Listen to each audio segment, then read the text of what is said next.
Hello. I think my mic was muted. There we go. Hello, hello. So I'll do a spoiler section. I made this text that I'll put up when we do spoilers. I just want to play the game for a bit first. And then we will get into it. Because I also just want to talk about the game. Because this is, as I put in the title, pretty much my favorite game ever. I've wanted to play it on stream for a while. I'm honestly surprised it took this long. But yeah.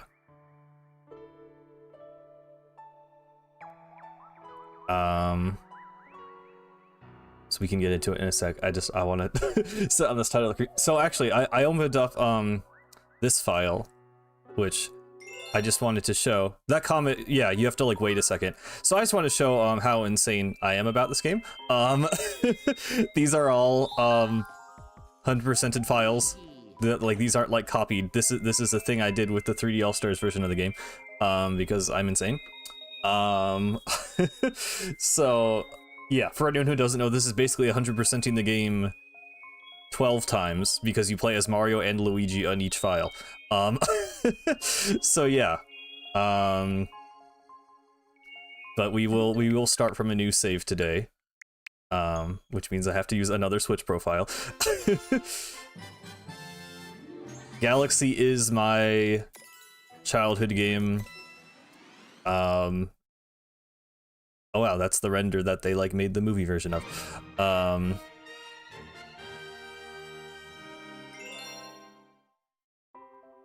I even here I've like started new files. But yeah, we'll go brand new here.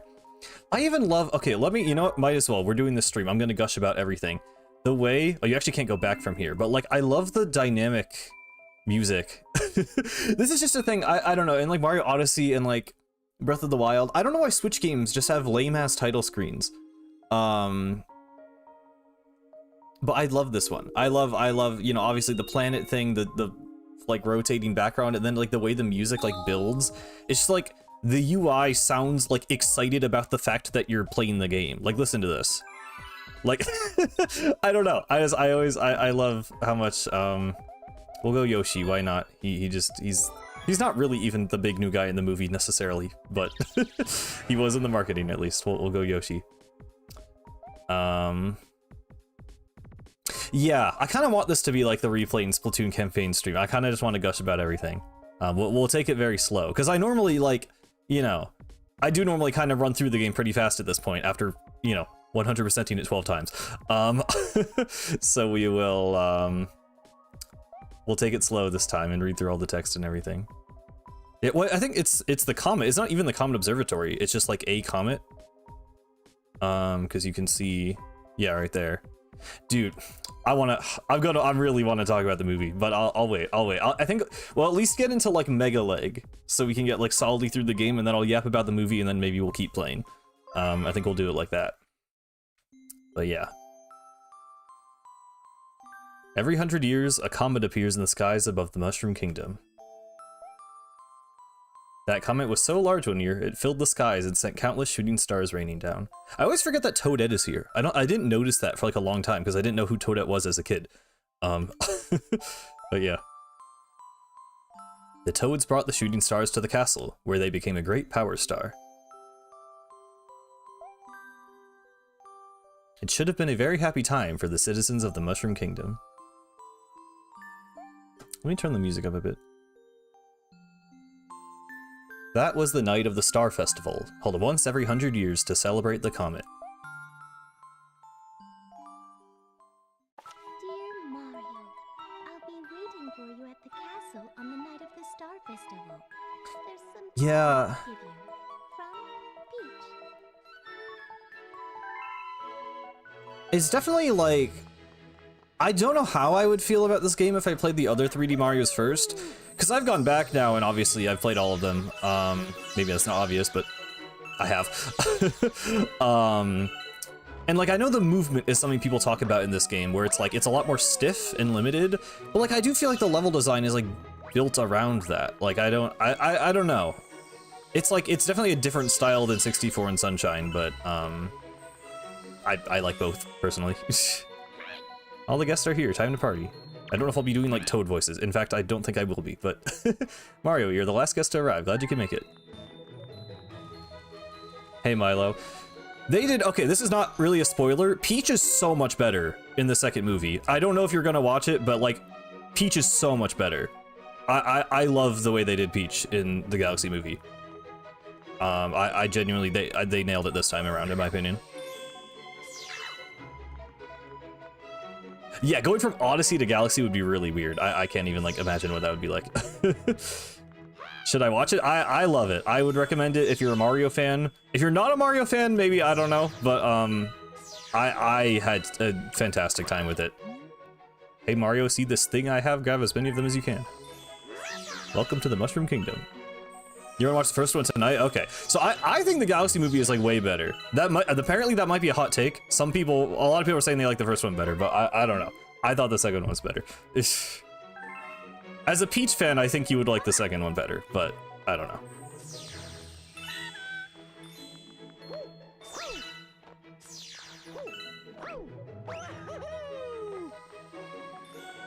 This shot is still so... This is like my laptop wallpaper, by the way. Like for it still actually is. Well, I have like a Mac, so you have like multiple desktop wallpapers, but I I love this shot. Like I know definitely like the hills have aged a bit, but like the water reflection in the castle, the lighting and everything, like it's so pretty.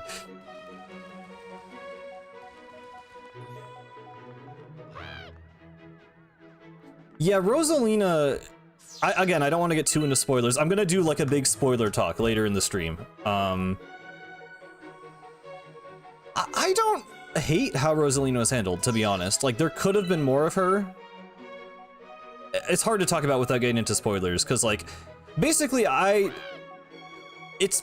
never thought of it as an adaptation of the story of Super Mario Galaxy. And I know the movie is called Super Mario Galaxy, but like I think it's bad to go into the movie expecting like all the things in the game to happen, because that's not what it is. To me, it was kind of obvious that's not what it was going to be, but I guess people were upset about that. So, you know, mileage may vary.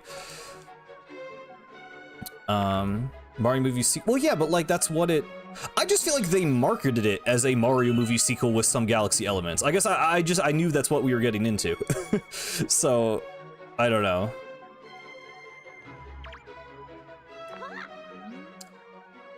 These things look like candy, but they're actually Starbits. They're so sparkly. I do want to mostly focus on the game for now. Okay, well, a lot of this dialogue is just grab Starbits, but I do like... It's been a while since I've talked to like every single NPC.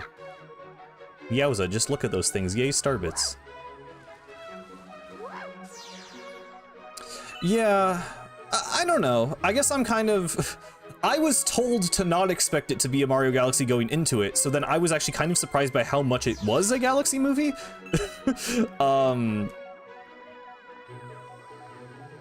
But yeah, I don't know. I understand like why people feel that way.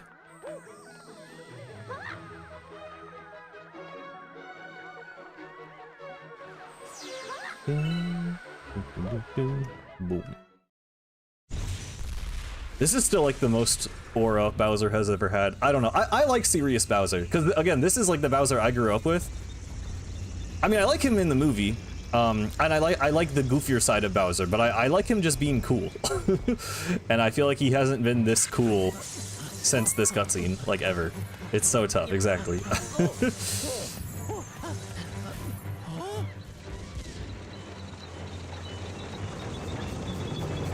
Yeah, cutscenes are so good.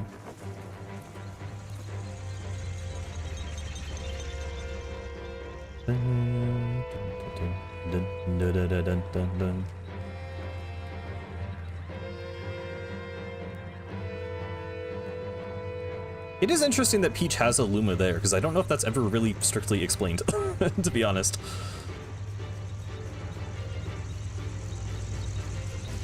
Yeah, I'm so glad the soundtrack they locked in and just like actually used Mario music, and it was so good. Princess Peach, you are formally invited to the creation of my new galaxy. I'm not doing the voice acting today. I'm sorry. Also, yeah, Bowser having lightning powers, which is just a thing he has one time ever. Yeah, when does Fox show up? 12. Yeah, I think the Galaxy movie was so much better than the first Traveler. I don't know. I understand the criticism, but I think it's weird. Some of the reception is weird.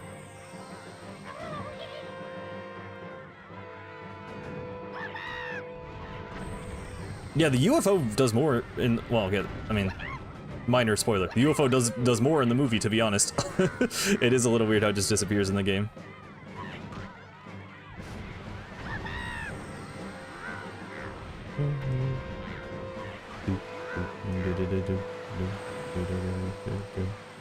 Yeah, I mean, it's a thing where, like, I want to have a discussion about it, and we will later in the stream, but also, like, you know, no one's gonna make me not like the movie. I kind of am at a point where it's like, I had so much fun with it, and it's like, I will definitely admit its flaws, but I loved it.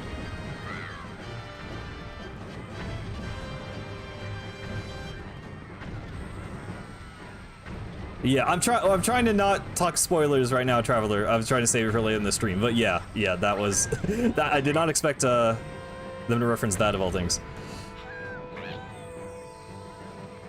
You know, I was gonna make a pinned comment.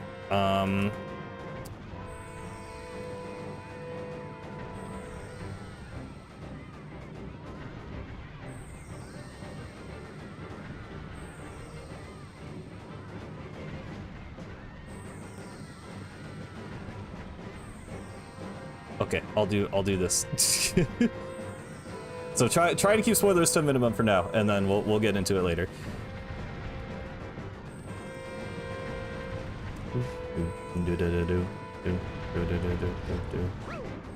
Peach is like insanely low poly here, by the way. I don't know if I can actually get the camera to show it, but it's kind of funny. I've seen people like free cam and go over there.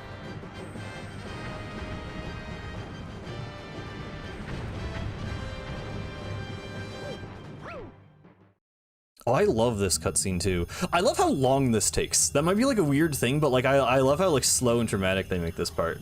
For like, at least for, you know, like Mario standards, I don't know. I love like the flashing lasers and stuff.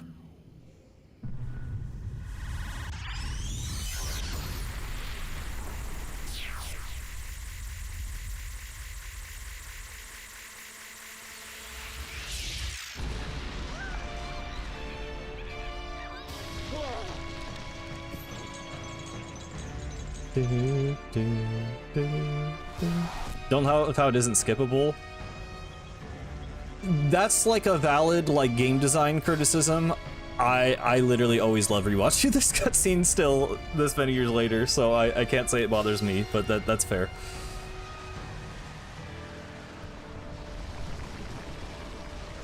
Paper Mario did kind of do it first, but they didn't go into like space, so I don't care. Also, I grew up with this, so this was the first time for me. I mean, you could I don't know. I feel like you can probably find Galaxy 2 for cheaper than 50. Or if you know how to emulate.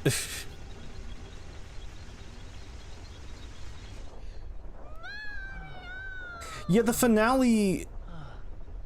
I think the finale is like the one part I think movie 1 did better. I do feel like the final battle just kind of ended. In the Chinese version, Kamek says like "go to hell" here, by the way.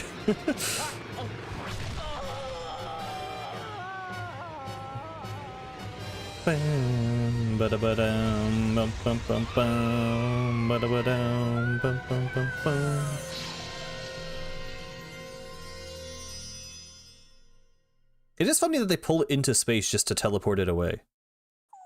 But whatever. It looks cool.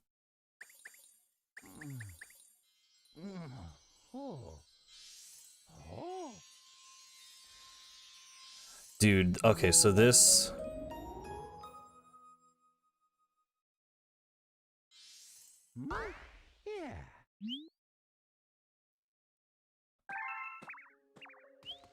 This planet is like...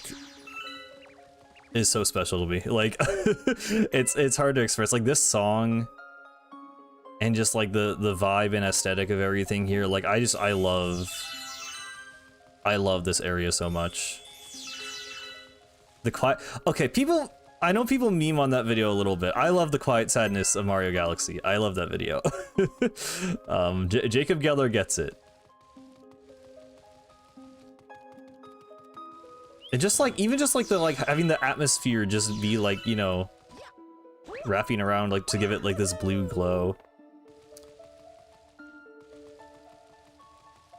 Yeah, no, I mean, I grew up with it, so like, the graphics don't even really feel dated to me, but I would not want like a remake. I think it ages wonderfully. I think Mario Galaxy is beautiful for a Wii game.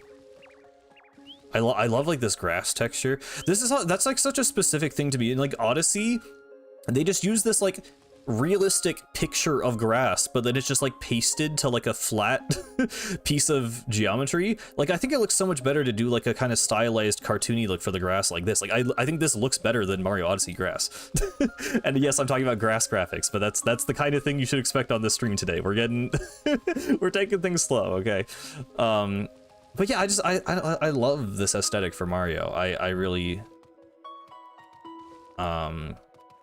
I just think it looks perfect.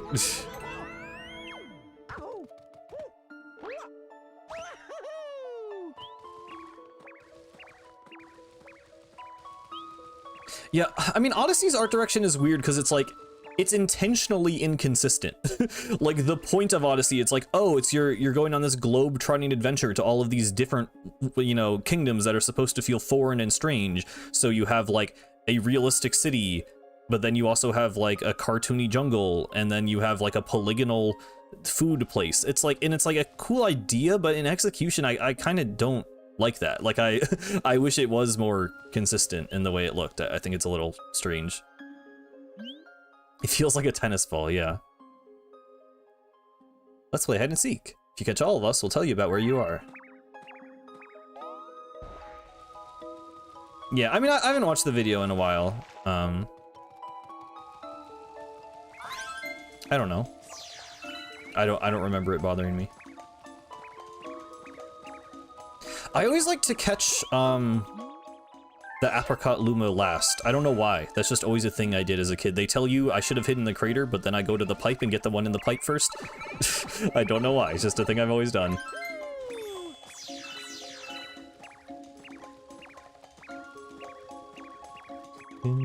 It feels canon that he should be the last one to be caught.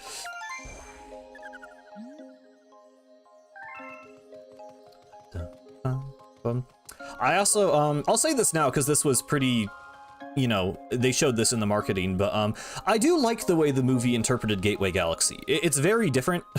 It's obviously not this. It's not like all calm and small and quaint and gentle, but it was cool. I thought that was a cool way to interpret it and to kind of, you know, expand it into like a cinematic scope. I don't think it was like necessary, but I liked it. I actually thought that worked. I mean, even just like the falling through the planet. Like, let me do that before well, okay, I guess I can do it after I catch you. I just love that so much. Let me catch you first. There we go. Felt like the Glenn Fiddler cameo was kind of unnecessary, yeah. I can't believe I let myself get caught. Wow, you got all of us? Maybe you really can help Mama. Something that didn't happen in the movie, Luma's turning into Star Bunnies. I actually really thought we were going to see that because they showed Star Bunnies in the marketing. They were like on the posters and something. I think they were just on one planet for like half a second. Not that that would have necessarily added anything, I'm just, yeah.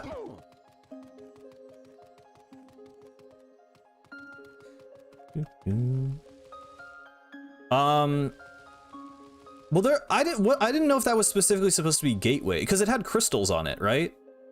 It was a grassy round planet, but I don't know if it was specifically meant to be Gateway Galaxy. What do you think is the best song in this game? This is honestly up there for me. Gateway Galaxy, I can't lie. This song is like hypnotic. It's like so just like ethereal and relaxing to me. I love that when you go into first person, by the way, the sky is like blue because you're like inside the atmosphere. I know that's just like a the way, you know, the graphics work because you're putting the camera inside of it, but like it also makes sense. Like it's cool. Is this the one you fall through? Yeah. I love this. Like I think as a kid I was just dumb and didn't know what was going on, but I feel like I just did this like a million times. See, Gusty Garden. Gusty Garden is a really fantastic song. I wanted to talk about this. Gusty Garden, I don't get, like, I feel like people talk about Gusty Garden like it's the New Donk City of Mario Galaxy. Like, it's this, like, centerpiece key thing, and, like, I just never felt that way. Like, in the marketing it kind of is, they use Gusty Garden and, like, Rosalina's Smash reveal, but, like, it was just never that notable a part of the game to me. I guess, like, I don't like the levels that much. I don't know, it's like only 2 of the 3 stars actually fit the theme. The boss is kind of whatever. Like, I don't know, I never got why Gusty Garden was like the Mario Galaxy thing. Like, it's just never, like, to me, iconic Mario Galaxy is like Good Egg Galaxy, Space Junk Galaxy, Battle Rock, Buoy Base. Like, Beach Bowl to me is more like, you know, a key part of the game in my mind than Gusty Garden. Like, I don't know, like, this song is really, really good. I just think as, like, a aesthetic and location, it was never, like... Yeah, I mean, I guess it's just the song. I don't know. That's something I actually liked about the movie, is that they didn't make a big, like, Gusty Garden moment. I felt like the game actually kind of better represented musically, like, the parts of the game that are actually, like, given the most emphasis in the game. I love Cosmic Cove. I don't know, I mean, because, like, yeah, I guess that's my issue, is, like, I love Gusty Garden as a song, but I don't have the same emotional attachment to that song that I do to a lot of other pieces in the game. I mean, Battle Rock Galaxy, I think, gets me more emotional than Gusty Garden. I've talked so long that Mario has fallen asleep. Okay, let's go. Also, it annoys me how many people don't talk to these Lumas. Like, I get, like, talking to NPCs in a Mario game, whatever, you know, people don't care that much, but I always felt like this dialogue, like, mattered. I always like talking to these guys. Sorry about bringing you here so suddenly. We should probably tell you where you are. There's a connection here to deep space, far from your lands. We call it the gateway to the starry sky. Mama's waiting up above. Please help her with whatever she asks.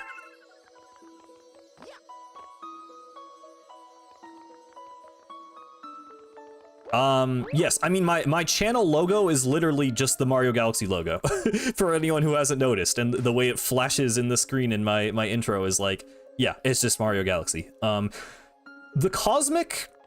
I played multiple space games as a kid. I played Lego Universe, so it was kind of a culmination of a few things, but it's mostly Mario Galaxy influence.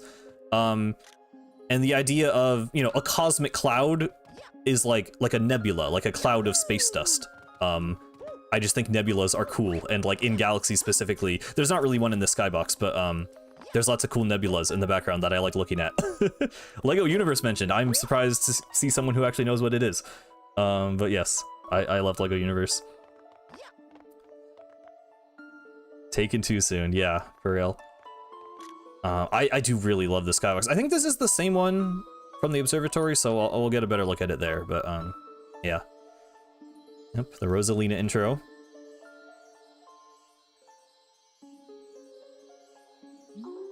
She is so cool. I love Rosalina. I mean, obviously everyone does. I don't think it was IMAX, no. It's just like a normal theater, which I don't know. IMAX I don't think makes much of a difference to me. It would be cool. It would be cool to have seen it in that, but I was satisfied, I guess. I've been watching you from here. This place is called the Gateway to the Starry Sky. My name is Rosalina. I watch over and protect the cosmos. To save your special one, you'll need the power to travel through space. I love the movie Splatoon Nerd, yes. Luma can give you this power. I will entrust you with his care. Dude, this is so good. I think I talked about this in the Galaxy 2 stream. I love how dramatic that moment is. The Galaxy 2 version is so lame. I love that scene. It's simple, but the music flourish. It's so good. Yeah, I love the skyboxes so much. Disaster has struck us, just as it has visited. I cannot speak. Disaster has struck us, just as it has visited you. With Luma, I hope you can rescue the grand stars. May the stars shine down on you. Yeah, I love that she says you're special one. I really do love how long it takes to get into this game, to be honest. Like, I get it from like someone who's like getting into a Mario game is like, I just want to get to the Mario levels, but it's like, it almost has like, not like an RPG level of intro, like it's not like an hour before like anything happens, but it's like, I like that it's slow. I like that it eases you into it. You start out controlling Mario, you know, in the Mushroom Kingdom on land, then you get into space, then you get like the observatory introduction, and then you get into the proper levels. I like it. I think it's good. Okay, you just... This guy has good dialogue after you break it, not really before it. This is Launch Star. Shoot through space like a comet. Now, go and explore the universe. There are lots and lots of galaxies for you to discover. Wow, that's like the thing Peach said.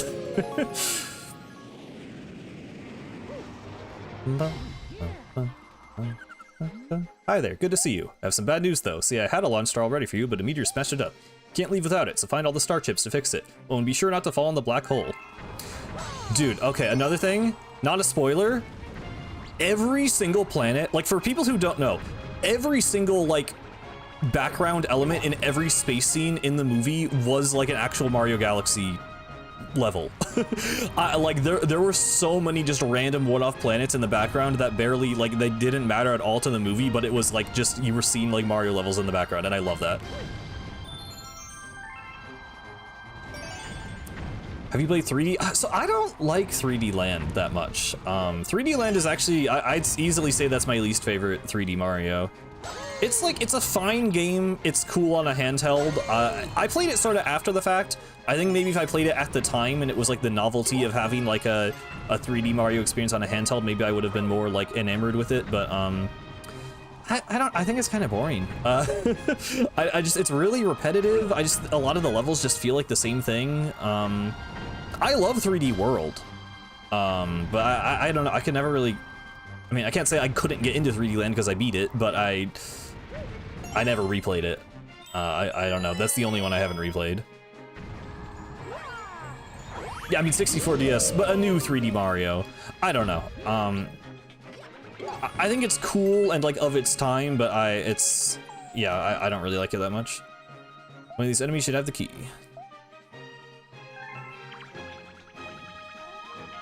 Yeah, I mean, the thing, like, what I like about Mario is mostly, I think, what Koizumi did for the series more than Miyamoto.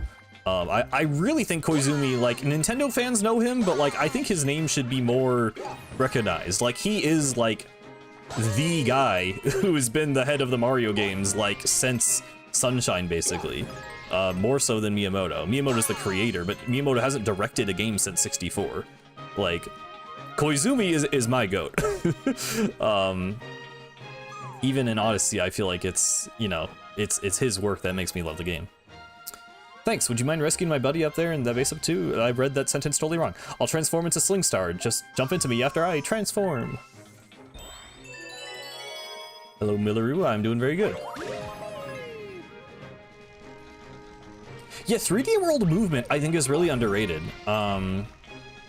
Because that's my thing is that, like, Galaxy does its own thing with like the gravity gimmicks and like the structure of the game and like the pacing of the levels and stuff. Galaxy 2, some people prefer because it, you know, the levels take the more limited moveset into account and just make the levels kind of more linear and basic.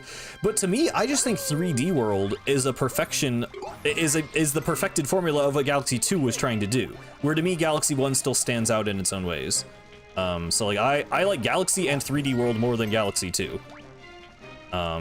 Which is maybe, I don't know. There's no hot take with Mario because every opinion exists because the games are popular enough. But yeah, that's how I feel. Hurry down here. I like Mario Odyssey a lot. There are things I don't love about its level design, but it's still I still really like it. Not as much as Galaxy, though, but I mean, that's, you know, the nostalgia bias is strong there. I will admit that. We've been waiting for you. That's a Grand Star. We have to save it. They're using the Grand Star to power that awful machine. It looks like it's making something. We have to do something before the Grand Star's power is drained. Quick, find a way to stop that terrible machine. Yeah, I don't like consistently watch them, but I've seen 3D World speedruns. The tech is pretty cool. Of speedruns, Odyssey is definitely my favorite game to watch. I still to this day watch Odyssey speedruns. I definitely think the movement makes it extremely entertaining to watch as a speed game. What kills me about Odyssey movement is the fact that the fastest way to move in the game is constantly shaking the controller. Literally, if you could remap the fast rolling to not have to physically shake your controller, I would like Odyssey would go up like a whole, you know, number out of 10 for me. Because playing optimally in that game I just think is annoying. That's genuinely one of my biggest issues, but the main thing is like the level design and the structure. I still would say Odyssey has the best movement, yeah.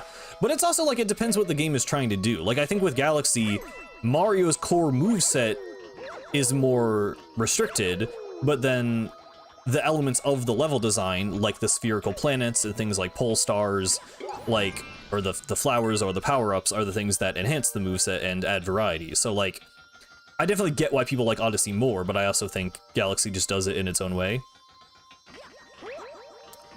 But yeah.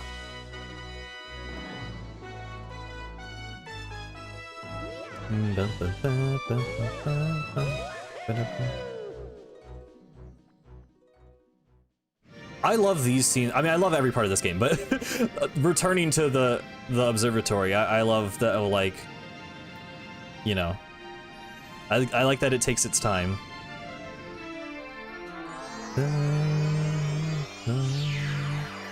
That part right there, that was in the movie. There was like there are lots of little musical flourishes where like it wouldn't play a whole song, but it would like quote parts of the Galaxy soundtrack, and it was really cool. I'm playing the 3D All-Stars version. I still have the Wii version, but it is just easier to use this one. One thing I really don't like about Galaxy to this day, every time you beat a level, it's like, you collected coins, you collected star bits. I do not need a pop-up on the screen telling me that I played the game every time I finish a level. That's like the one thing I would want. Like, I wish they changed that in 3D All-Stars or like the Switch version. I don't need to be told that I collected star bits and coins after every single level. That is like the one few things I would change about this game. The beacon is lit again. Shines weakly, maybe only as bright as a Class 6 star, but at least the poor Lumas will survive now. Oh, thank you for saving the Grand Star. These star people are my family. They mean so much to me. Welcome to the Comet Observatory. It's my home, and also home to the Lumas. I love the art in this. You see, we travel the starry skies. We pass by this area once every 100 years, but we suddenly stopped in front of this planet. A strange force had latched onto our ship, pulling away star bits and our power source, power stars. Our ship had lost power, so it entered a deep hibernation state in which it could not move. Those who took your special one picked up the power stars and discovered the power to cross the universe. This Bowser art is so cool.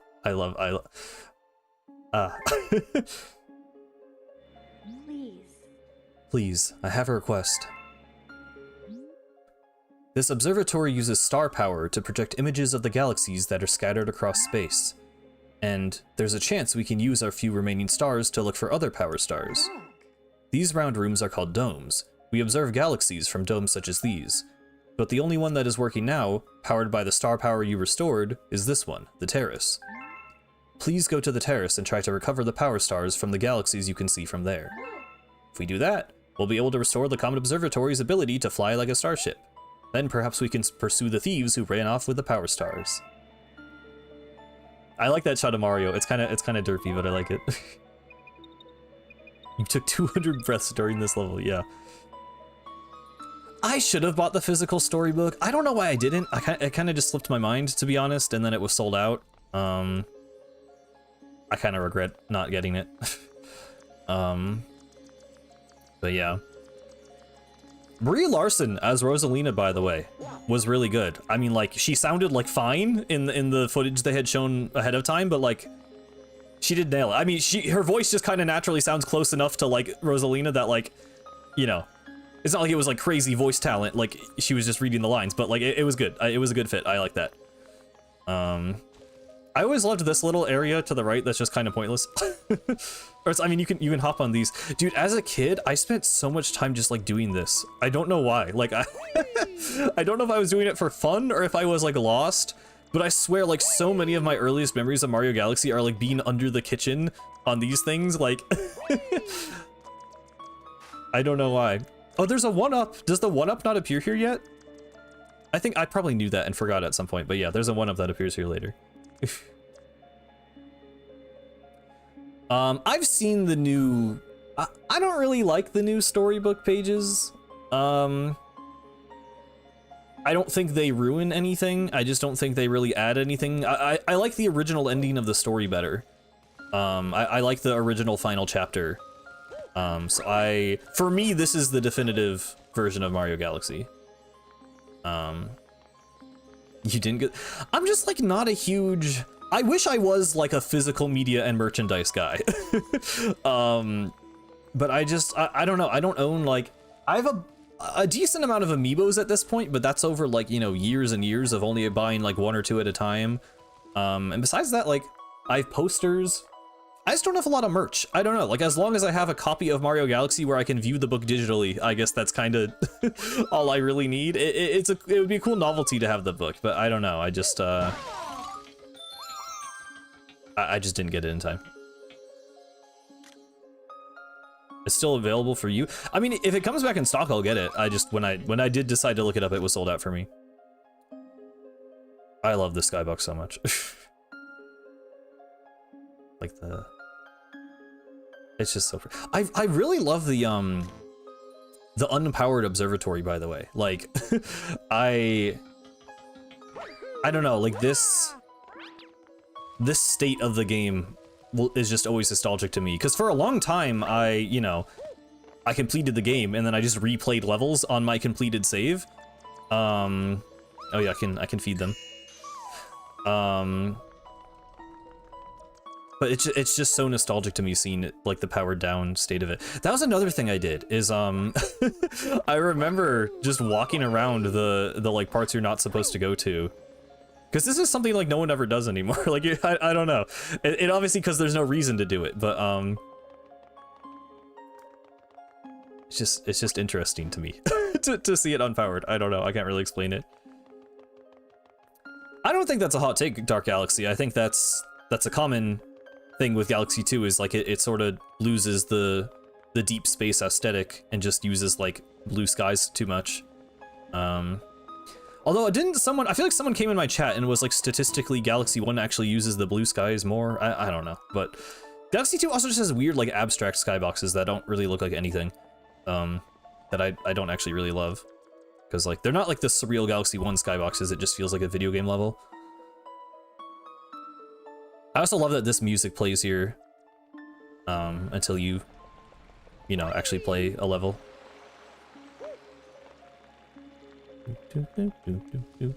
I did wear my Splatfest, the Mario Splatfest crossover t-shirt. I have a Team Superstar shirt. I wore that to the movie. Yeah, I mean, it's not exactly comparable to Return of the Mammalians, but yeah, same vibe of like, I think the atmosphere is worse because of the background, I guess. I mean, I don't dislike Galaxy 2, it's just like, you know, I'm comparing it to my favorite game of all time. So like it's gonna sound harsh coming from me. I just think it's subjective, random person. A lot of people say they like Galaxy 2 level design better, but like I disagree. I really like Galaxy 1 levels. I don't, again, I don't know. It's really hard for me to like evaluate it on like an objective, like quality level design basis. Cause for me, Galaxy 1 levels are like, it feels like a story. It's like, I just enjoy existing in Galaxy 1 levels and like walking through them. So it's like, it's a different thing to me entirely. I couldn't do like a Splatoon level design ranking video for Galaxy. it's too emotionally complex for me, or it's like, you know, I associate just strong feelings with levels that may or may not be actually like well designed or fun to play. So it's just hard for me to talk about it like on any kind of objective level. Yeah. Have you beaten? Yes, I've beaten the entire game many times. I've done everything in the game. Yeah, I mean it's hard to even bring up objectivity at all. But yeah. Welcome. This dome acts as an eye of the observatory. From here we can gaze upon distant galaxies. Once this Luma transforms into a pole star, he will guide you to those faraway galaxies. Simply do that. Oh my, okay. One thing that's definitely a downgrade, they always have to add an extra text box to say in handheld mode you can tap the screen, which is, you know, it happens like 3 times, but it's mildly annoying.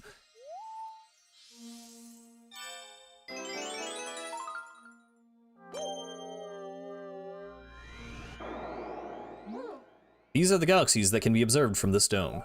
The numbers represent their distance from the observatory. The bigger the number, the greater the distance. The more power stars you find, the further you will be able to travel. That's another thing I always, well, first of all, I just love this menu. I love how, like, trippy it is. But I also love that this is, like, diegetic. Like, Rosalina says, you know, the observatory projects images of galaxies.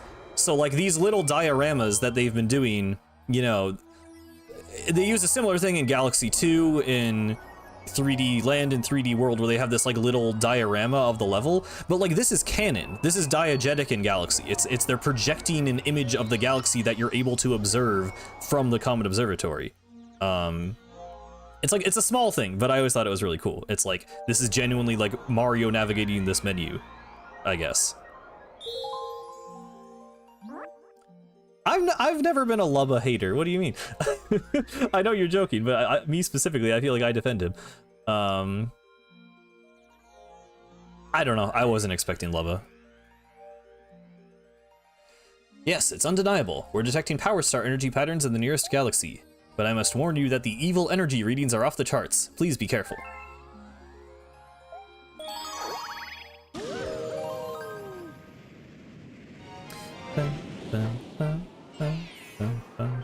Good Egg Galaxy.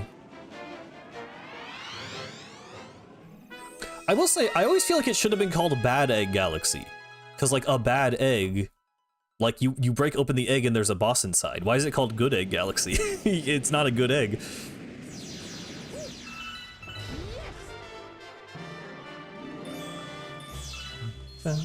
This song is so good.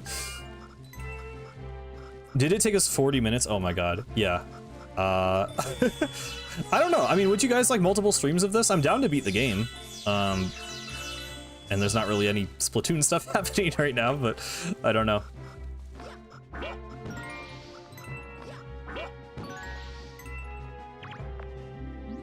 Gone for a long time. Need to get in? Use the pipe on the other side. I'm sure some of you know this, but this is just a sign placed behind the door. They didn't actually like make a different door object that you can read, which I don't know. I think that's funny. Yeah, the evil energy readings being off the charts for Dino Piranha is a little funny. I know I can just skip all of this, but it's been a while since I've actually just kind of sat around and explored this planet, so why not? Did I spend that long in Galaxy 2? I don't even remember. Is Mega Splat Party that fun? I guess I'm just not that invested in Mega Splat Party. Like, I'm down to play it sometime, but like, as far as I'm concerned, that could be like, literally whenever. I love this weird bridge that only exists because they wanted to do some funky thing with the gravity. I don't know, I like Galaxy 1 being experimental. I think that's part of my thing why I like it over Galaxy 2 is like, Galaxy 2 would never do this. This is just here to be like, whoa, the bridge is twisting when the gravity changes, and like, I kind of like that. I don't know. Oh, if we're talking about the Yoshi tongue glitch, then yeah, I remember that part.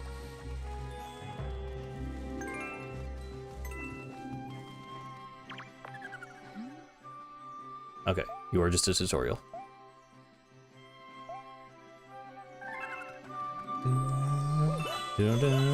I watched a video once that made me mad. That was like, I forget who it was by. It was like, how about that game? I think it was like a series they did, but I only ever watched the Galaxy one and I didn't like it, so I didn't watch the rest of the ones. But they were basically just like, you know, talking about how Galaxy, I want to do the other thing first. Talking about how Galaxy sound design, not sound design, I read the comment as I was saying that.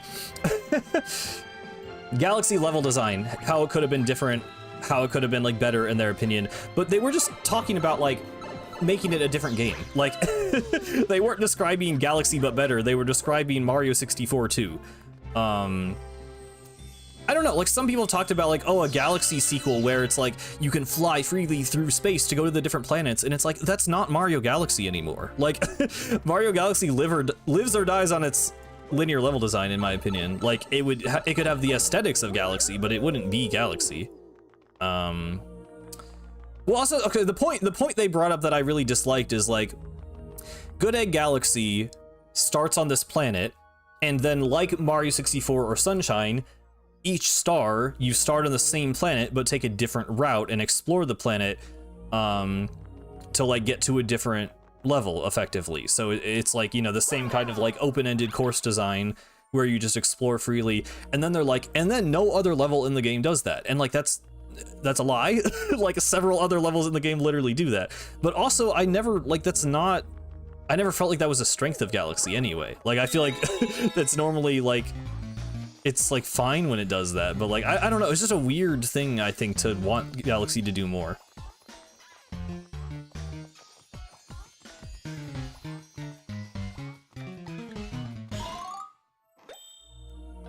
Yeah, like, I don't know, I understand preferring sandbox over the linear design for sure. I just think arguing that Galaxy, like, it's one thing to argue that Galaxy 3 should be sandbox, but to argue that Galaxy 1 should have been sandbox, I think is like, I mean, you're just talking about a different game at that point. Like, you can say you want that, but that's not like what Galaxy should have been. I don't think that it would have been objectively better. It would just be a different game.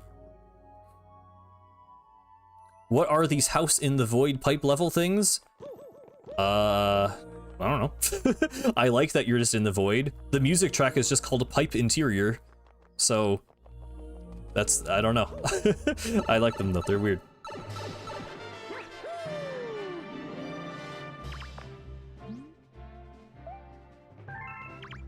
It is funny in retrospect, like that sign, like probably the first thing a new player is gonna do is walk up to the house, read the sign that tells you to use the pipe, and then you use the pipe and there's no reason to do that.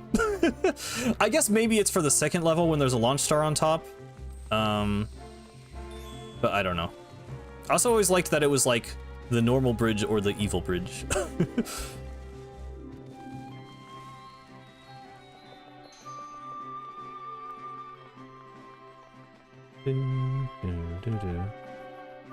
Yeah, I mean, to be fair, I feel like a lot of people are feeling the like open world, open zone fatigue.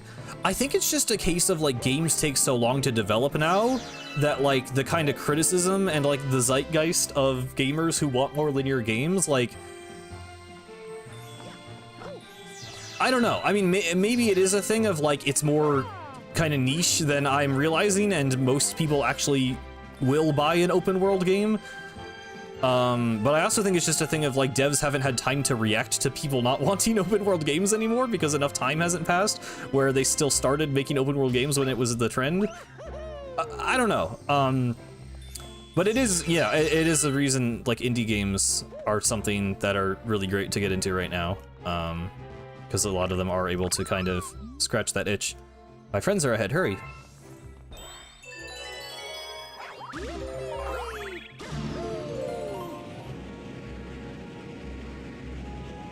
There hasn't been any good open world since, I mean, I like Breath of the Wild. I think Breath of the Wild's a good open world game.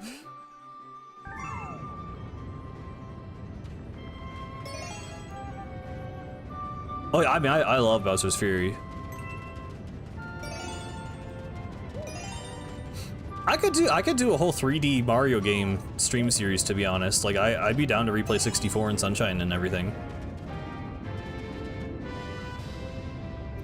What do you think of Sonic Frontiers?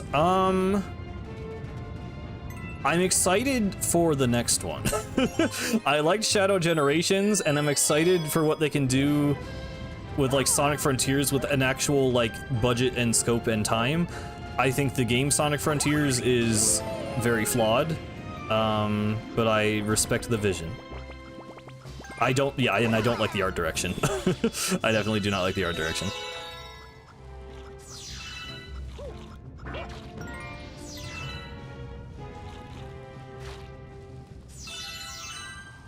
I could do 3D World like either with friends or with chat. That could be fun.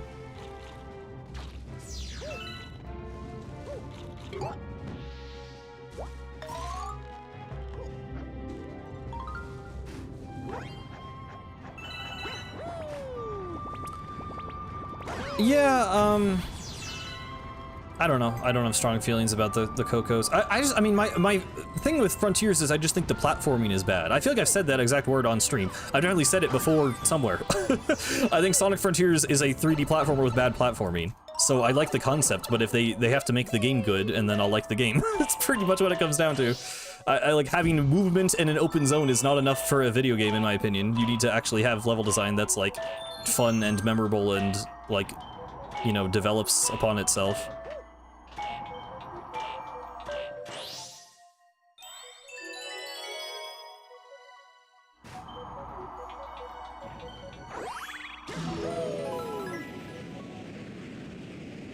Why are there so many Galaxy 1s? What do you mean? There's the one on the Wii, there's 3D All-Stars, and there's the Switch version. I mean, 3D All-Stars is a Switch version, but yeah.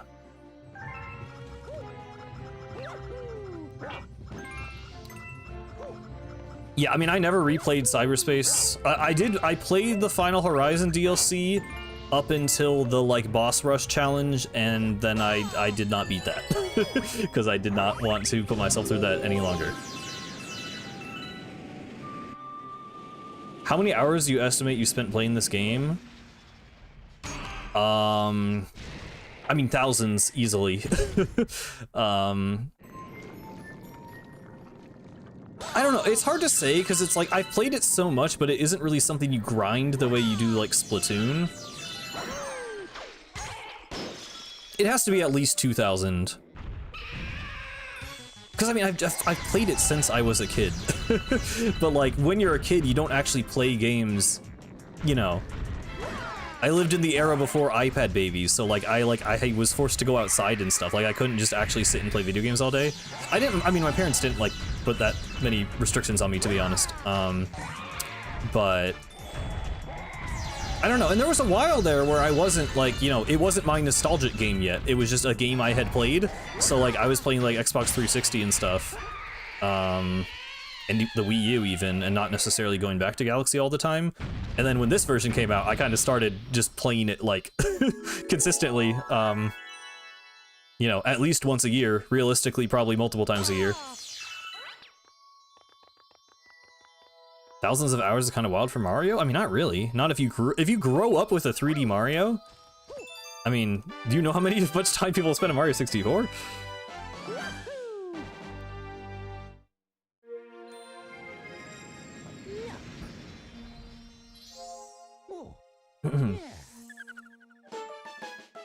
Yeah, I mean, even Splatoon 1, I go back and play, I've only put like 200 hours into Splatoon 1 before Splatoon 2 came out, which is like so much less than I would have thought.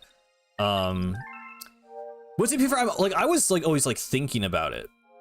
Like, the thing with Galaxy is like, cause I moved sort of a lot as a kid. I moved like to a different state, and then I lived in China for 2 years. I've mentioned that before on stream, and then I moved back. So like, you know, I'll be real, like there were points of my life where like I didn't have friends. And I would like, I mean, this sounds like maybe a little sad in retrospect, but like, you know, I would like play make-believe as a kid with like Mario Galaxy in my head. Like like this game like was so much more than just the video game to me. Like it was like my, you know, my playing with toys, or my doodling things on paper, or like imagining things, like imagining stories in my head. Like it was all Mario Galaxy.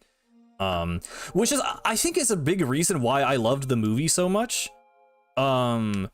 Because the movie just felt like a thing. It felt like a story I would have come up with as a kid, which, like, you know, obviously, yes, that would be a criticism for a movie script, is that it is written by a kid. But like, for me, like, it felt like something I would have dreamt of as a child.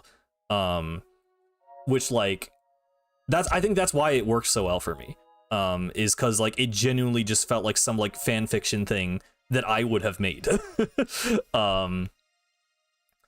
So yeah. Yes, I lived in China. I guess I've mentioned it a couple times, I'm pretty sure, but yeah, maybe not recently. But yeah, I basically, the point is I moved a bunch as a kid, and I had to entertain myself when I didn't have friends. And Mario Galaxy genuinely, like, helped me with that. So, like, that's another thing why this game is just so important to me.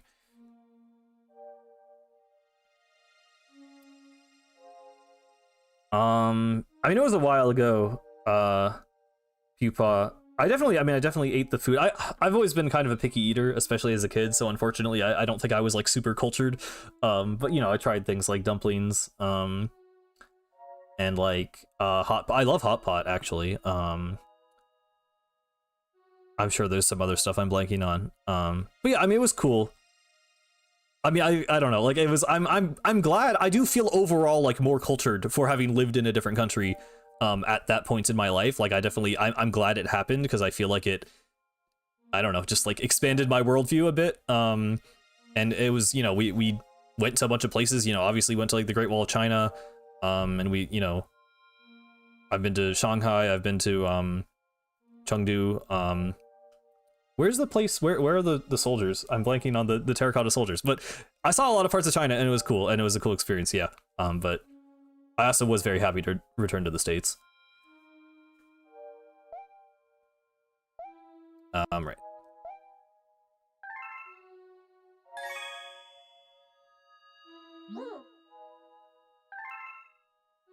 Yeah, I mean, like, at the time, I was not, like, very, like, happy about it. I remember really wanting to return to America. I did make some really good friends my second year. The first year was really rough in China for me. But the second year I made some really good friends, so that was a lot better. Yeah, Minecraft helped too. I took Chinese, the language, in school for several years, but I've honestly lost most of it, unfortunately.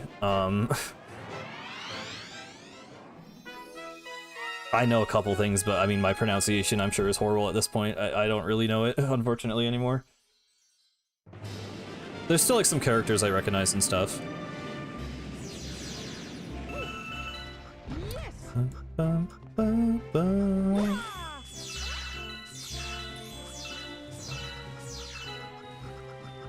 Yeah, I don't know why they replaced Toadsworth with that lame blue guy in the movies.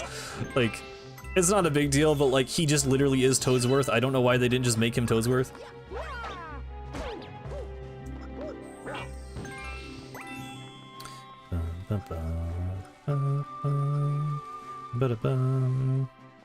I always love the look of these, like, tropical planets.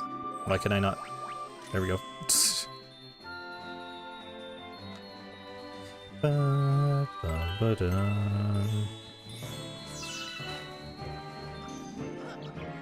I mean, Toadsworth was in the Thousand Year Door remake. Obviously, that's a remake and not a new game, but I don't know. They're not afraid to put him there.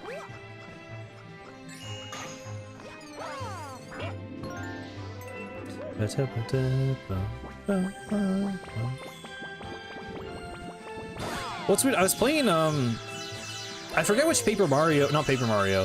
I think is it Mario Party 7? There's one Mario Party where Toadsworth is literally, like, the main guide of the whole game.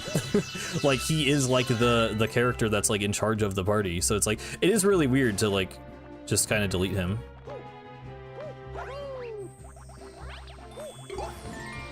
Yeah, I never actually played the Mike mini games. I've only ever played the GameCube Mario Parties, like, on my friend's GameCube or on an emulator. I never actually owned a real GameCube.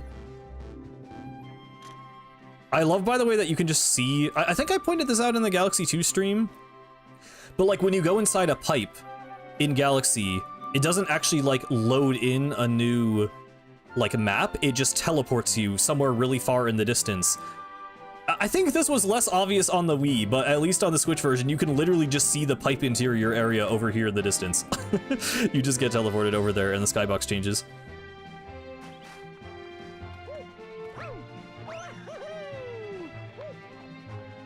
I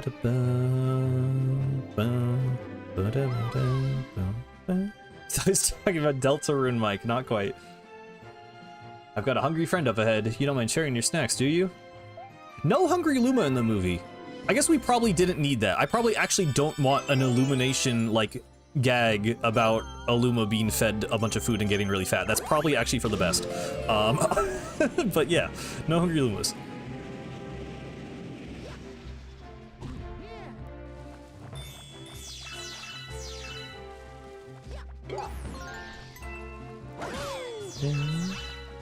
Yeah, I feel like there's something with just like wanting Toads to be like uniform. So it's like you can't have an old Toad and you can't have like, but then again with Paper Mario it's weird because then they did the Thousand Year Door remake and they had no issue with all the different Toads. So like, I don't know. I don't know what's up with that. I'm already at 100 star bits. The whole gimmick of this level is getting 100 star bits to feed the Hungry Luma, but I already have them. You hated Hungry Lumas, really? I don't think I had any particularly negative feelings. Dude, I love, by the way, the launch stars. I don't know why I like didn't expect them to do this, but the launch stars using like the exact sound effects from the game. It's an obvious thing, but I don't know, it made me really happy. I feel like for some reason, like in like Rosalina's Smash trailer, it always bothered me because the launch star like doesn't use like the right sound effect. I don't know, maybe it was just like that, like I felt vindicated because they after that, I don't know what it is, but I was really happy that they used the right sound effects in the movie. Have you guys seen the clip of that one guy who's like feeding this Hungry Luma, but he's just missing entirely, but he like doesn't realize he's missing? I kind of want to pull this up. Hang on. It's so funny. I did hear the Mega Lake theme, yes.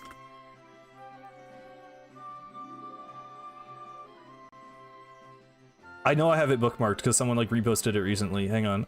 I should be able to find it. Hopefully without too much trouble.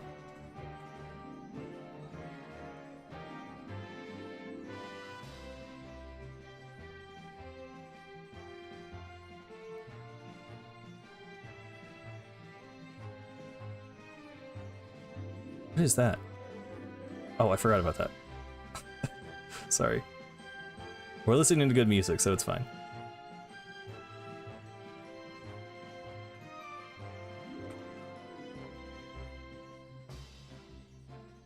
I found it.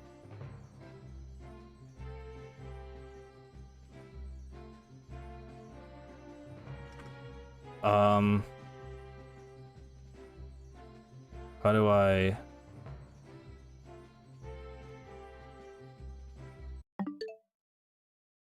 Sorry, this is very important.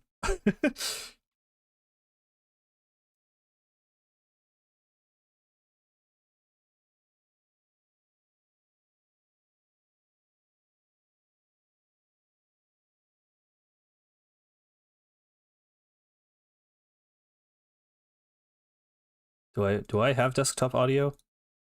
I don't think I do.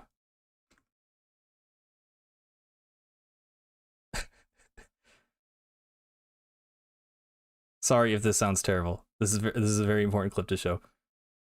I need to like have this set up so that I don't have to do this every single time. I'm sorry. I like... Here we go.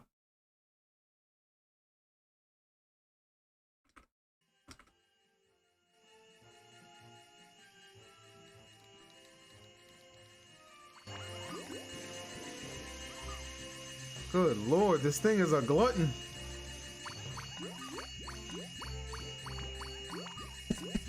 Like, I just...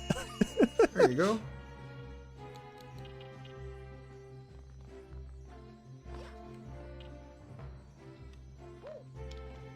Man, I fed you. This thing is a glutton. What?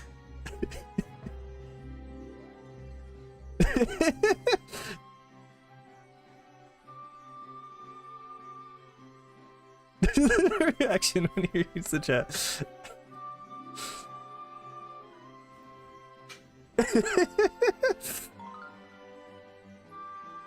This is my favorite clip. Okay, there we go.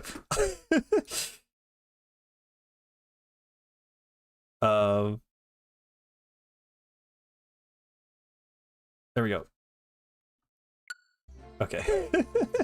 Who is this streamer?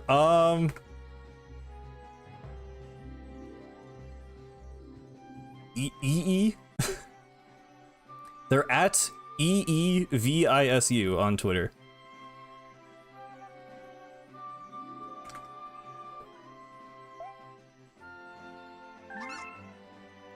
Okay, and anyway, time to not do what that guy did.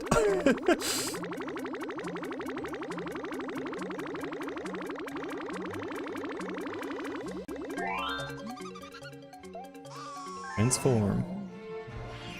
A new planet was born. They kind of danced around the whole concept of like, do the Lumas die when they turn into a launch star? Which I feel like is never exactly... Well, I don't... They talk well after turning into launch stars in Galaxy 2, so I think they only die when they turn into planets. But yeah. Yeah, he's like a Smash guy. I don't really know. I only know that clip of him, but I read his bio, and that's what it said. I do. So again, this planet weirdly was just like also put in Galaxy 2. This one always felt really iconic in my mind as well. Probably just because it's early in the game. But I really like this one. That was like, this was a weird thing I had as a kid. I think it was probably because of this planet. Oh my god. I love this idea. Still to this day, honestly. This is like a thing. I don't even know how to explain it, but just like this kind of structure where it's like... I don't know how to explain why this is like a fascination of mine, but like this kind of like spiraling... Like I want an entire game that's like this planet, where you're like just going along these kind of narrow like ledges higher and higher, and the path gets narrower and narrower as you get like higher and higher and up into the sky. Like I would try building stuff like this in Minecraft, and it's like it's part of why I really like that one Bowser's Fury level on the volcano, because it's kind of like that. I don't know how to explain this in a way that doesn't sound like insane, but like I want more of like this this specific structure for platforming where you're like climbing up a spiraling thing, but like I want like that like really big scale though. Like it's a little bit like Bob on Battlefield, but like that's not like narrow enough. Like I need like another smaller Bob on Battlefield on top of Bob on Battlefield. I don't know if this makes any sense to like a normal human being, but like it's just a thing ingrained in my brain because of that part of that level, I think. It's a little bit like Spiral Mountain from Banjo-Kazooie, I guess. I haven't actually played Banjo-Kazooie. But yeah, I don't know. I want someone to make a whole game like that. If anyone does that, let me know. I also love, so this is another thing where like I can't explain to you why I hate the 2D levels in Galaxy 2, but I have no problem with this. Like, I literally can't explain it to you. I don't know if it's just a nostalgia thing, I don't know if it's like an atmosphere thing. It's really partly an atmosphere thing. But like, I like this so much more than like Upside Dizzy Galaxy, even though it's like shorter and simpler. Like, this is genuinely a thing where it's like, the level design in Galaxy 2 is like probably better, but I like this one more. So I don't know what else to tell you. I definitely think the fact that you start on the outside, then go in, and it becomes a 2D level, like, adds to it. I like the music. I don't know.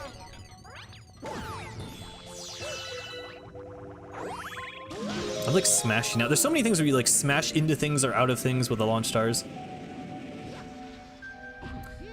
You can literally just long jump and spin and get this star, but we'll do it the intended way, why not? This is a long play, a long slow play, whatever you want to call it. I love this song too, Space Fantasy. It's best used in Battle Rock, where they like blend it with the Battle Rock theme. This is an underrated song. Like, I wouldn't say it's one of my favorites, but like I do think it's something very specific to the atmosphere of Galaxy.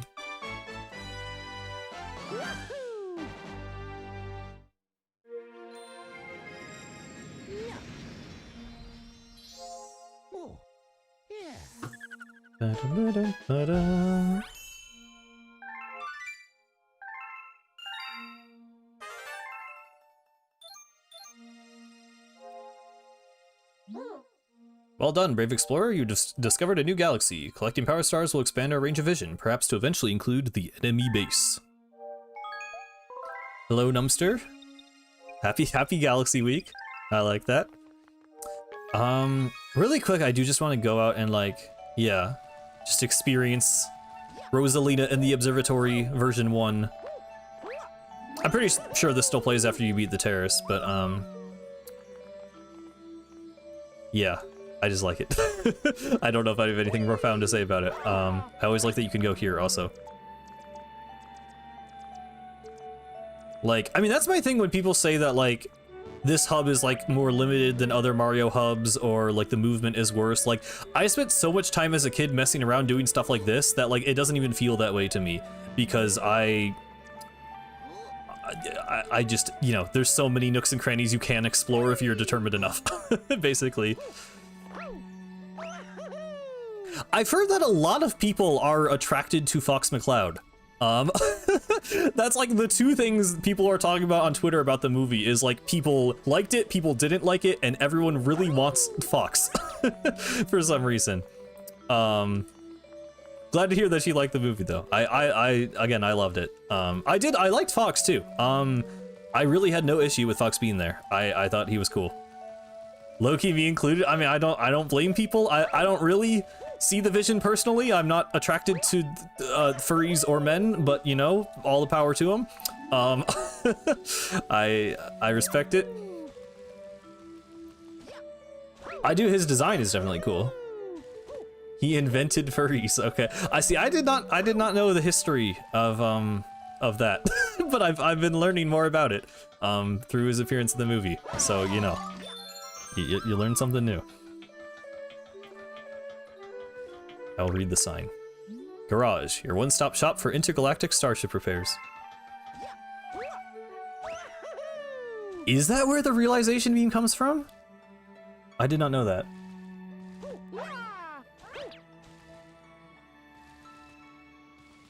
Yeah, I mean the scene where they introduce him and like the animation there, like that was fantastic.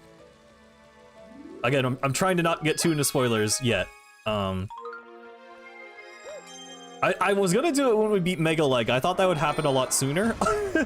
we can maybe do it sooner if we need to. But yeah.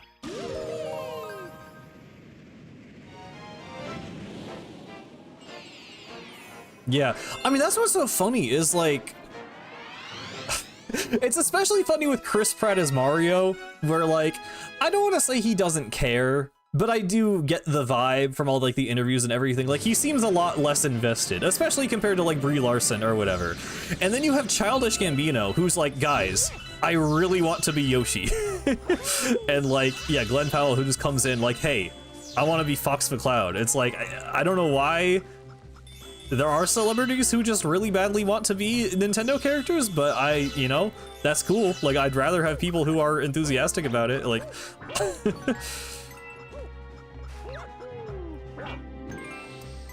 amazing to see the Saiyans and music come to life. I had so much fun with it. Yeah, I mean, I'm glad to hear you enjoyed it. I really loved it. I want to get into the specifics, but I also just want to, you know, I'm trying to just enjoy the game. The game, you know, removed from the context of the movie for a second. Which, like, again, like, it's just, to me, it's just not an adaptation. Like, it doesn't, like, affect my view of the game at all. There's a particular, like, lore detail that I know people are, have strong feelings about, which I'll get to, but, like, for me, I'm not bothered by it currently. I'll say that much.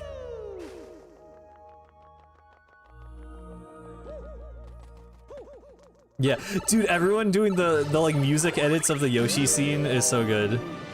I love that. Do, do, do, do. This is the toad that spins. Ooh, you saved me. Thanks, Mario. In return, let me tell you a secret about this place. Apparently, those spiky things just hate coconuts.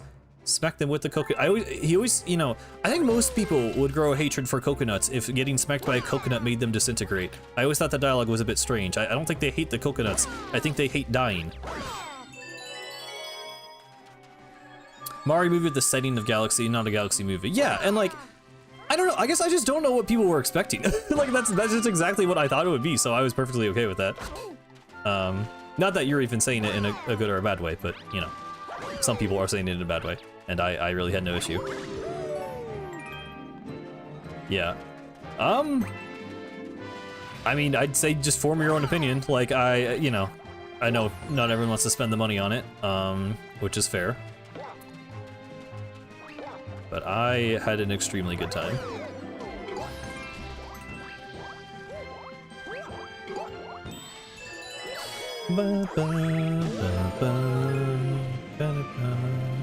Okay, this is one thing.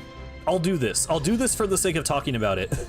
I do think the part of Galaxy that's aged the worst, because I'll say, I'm the kind of person who thinks like Mario Odyssey does have too many moons, and some people, you know, the thing with that criticism, it's not bad for a lot of the game to be interactive and to reward you for engaging with it.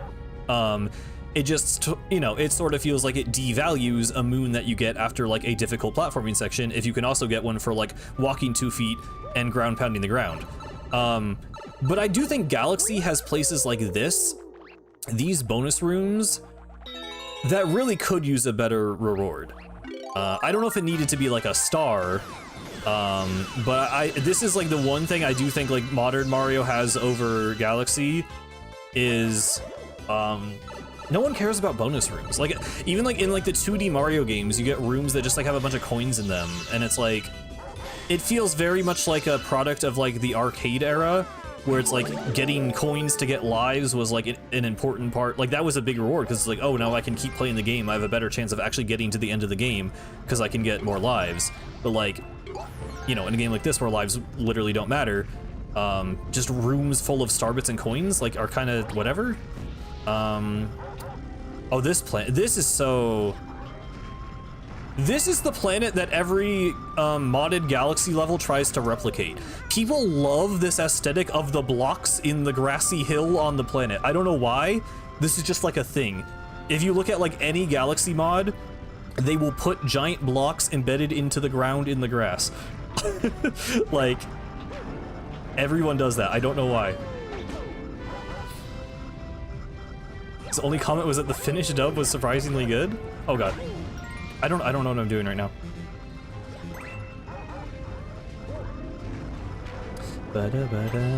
Yeah, the sound design is so good. Dude, I don't know why I'm dying to the bullet bills. I normally would just go through this in 2 seconds. I feel like this is making me look like I'm really bad at the game despite playing it for 2,000 hours. It's because I'm trying to do things a little out of my ordinary.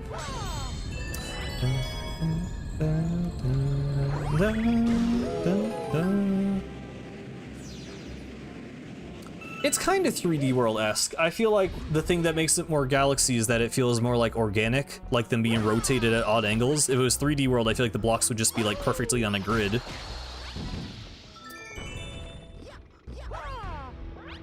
Dude, I always like do the thing where I try to balance. I don't know if you can do it here. There's some of the airships you can like balance on this front part, and it's fun to try and do that. Oh god, okay, well. Yeah, I don't think you want to do it on this one.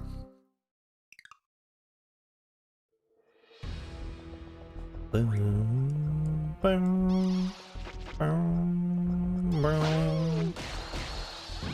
always find it weird that you can just choose to not save these toads. They can just be dead here. Are these the guys who actually become the brigade members? I never paid attention to like which ones are here. The first Galaxy came out 2007. Yeah. How do the airships not get sucked up by the black holes? Don't worry about it. The black holes are very much video game logic. I mean, the first planet in the game after the Gateway Galaxy is literally a black hole inside a planet, and somehow the planet is not getting sucked into it. It is best not to question these things.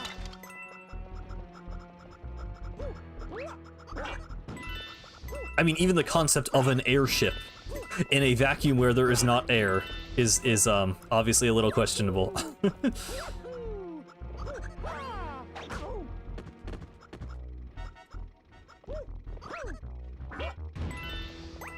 Also, I always like that you can, like, turn the steering wheel for no reason. It doesn't do anything, but you can interact with it. Good game.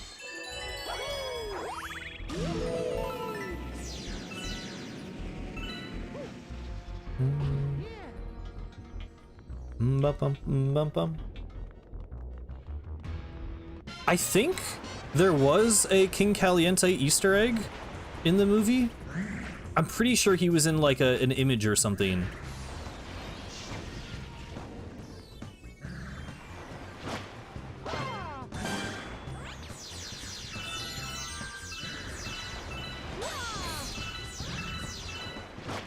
See you, DJ Hyperfish. Thanks for hanging out.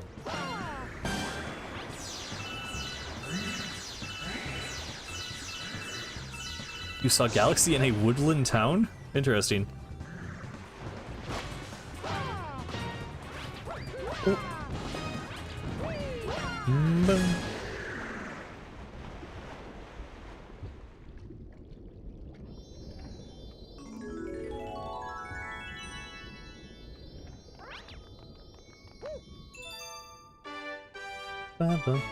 I think I have like a weird specific memory of like my friend beating the boss and then just jumping in the lava and dying, and I was like really mad at him.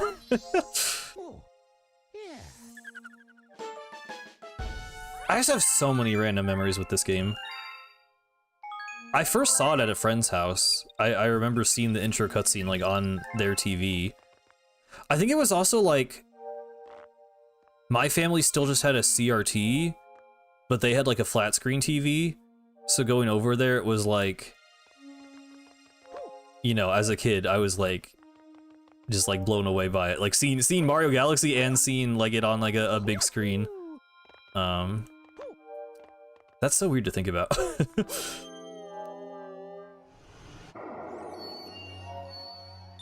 Honey Hive.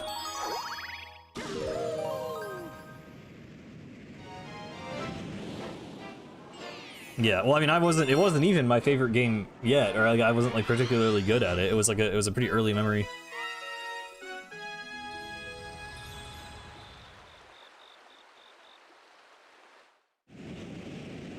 Hello, young Kato.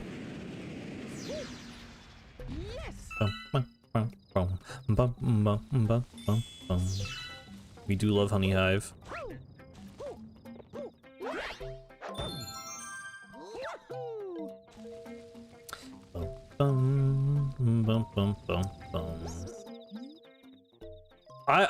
With the French Canadian dub, I want to rewatch it. Honestly, I want to see it again. That's how I did with the first movies. I watched it like with two different friend groups, like back to back.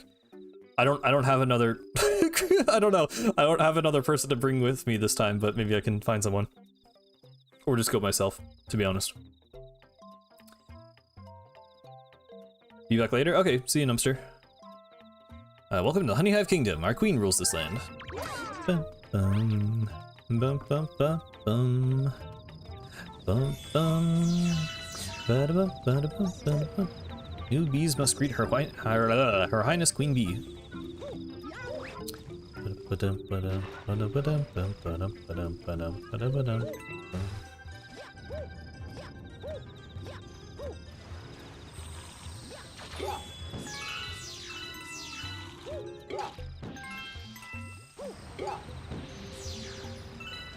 This is another kind of random bonus thing that doesn't really need to exist. It's also just a copy-paste of the same room.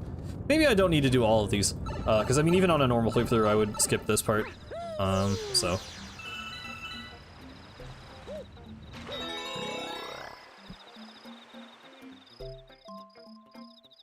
You've never completed a single Mario game.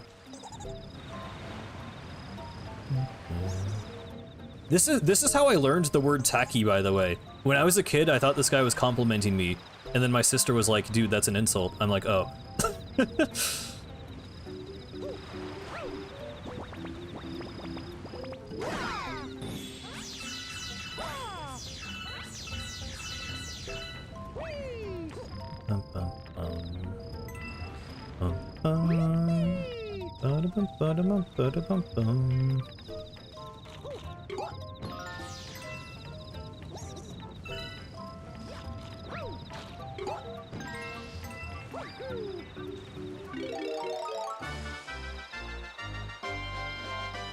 B Mario. I feel like B Mario is like considered a very iconic part of Galaxy, but like I don't know. I don't love this power up gameplay wise.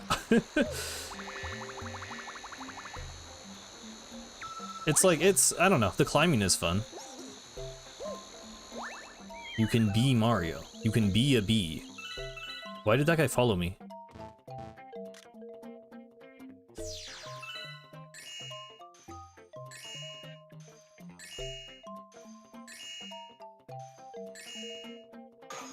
Got him. I don't know why I did that. B Mario was in Galaxy 2. Bees never lie. Interesting. It was only in Galaxy 2 though.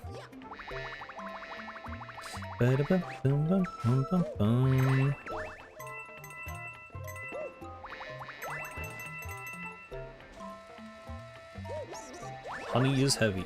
So true.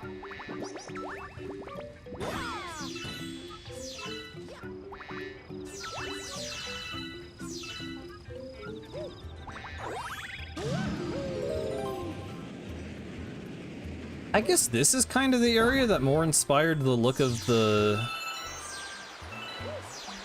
part of the movie. That's not a spoiler if you went on the website. I guess some things might be spoilers to some people. But yeah, we did know Honey Hive was going to be in the movie, which it is for like 2 seconds. But yeah.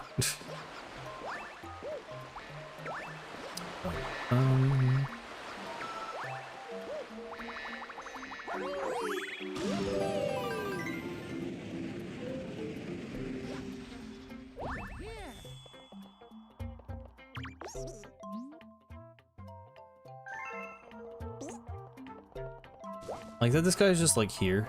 Oh, he's not even he's not even attached to it. Wow. Incredible.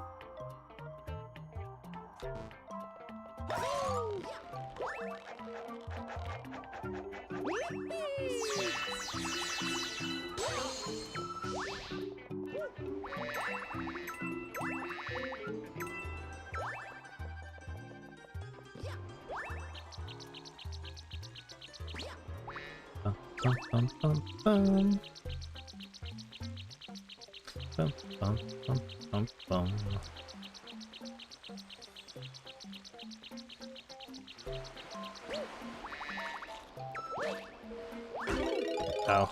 Oh, okay, I didn't fall. Wait, I want to be a bee. You get different... Am I insane or do you get different dialogue if you're Bee Mario? I think you do. I want to say that's the case. I want to be a bee.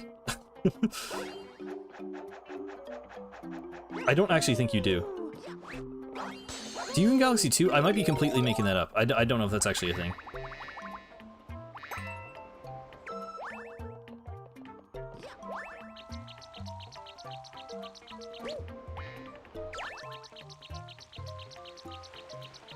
Coins are kind of useless in this game outside of restoring health, to be honest. There's like really not a reason to collect extra coins.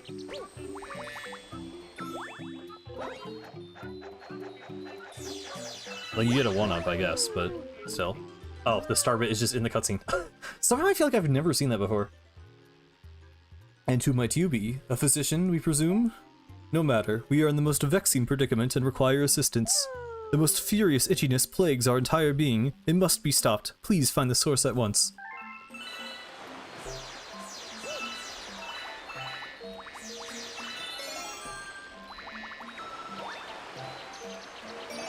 This is an interesting part of the game.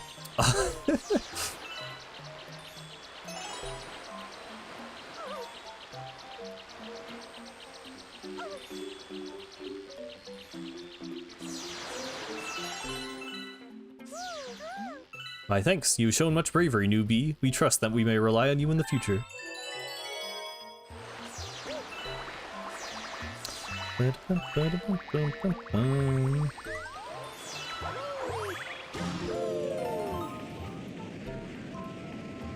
The Toad Brigade. The Peak Brigade. How are we ever gonna get back? Glad to see you're okay. Sleeping guy who forever sleeps. Look at him.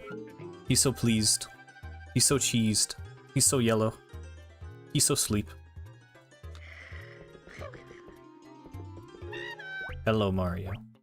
I don't know why I read it like that. Let me, why? There we go. I don't know how I... Toad. Oh, here's where you get the different dialogue. That's what I was thinking of. Ah! A bee. What? Mario? Hey, it's you. We escaped from Peach's castle too. But then we thought Bowser would get us, and then we got lost with a Luigi. Oh, I just remembered. We found a power star. I'm sure you'll need this, so here, take it.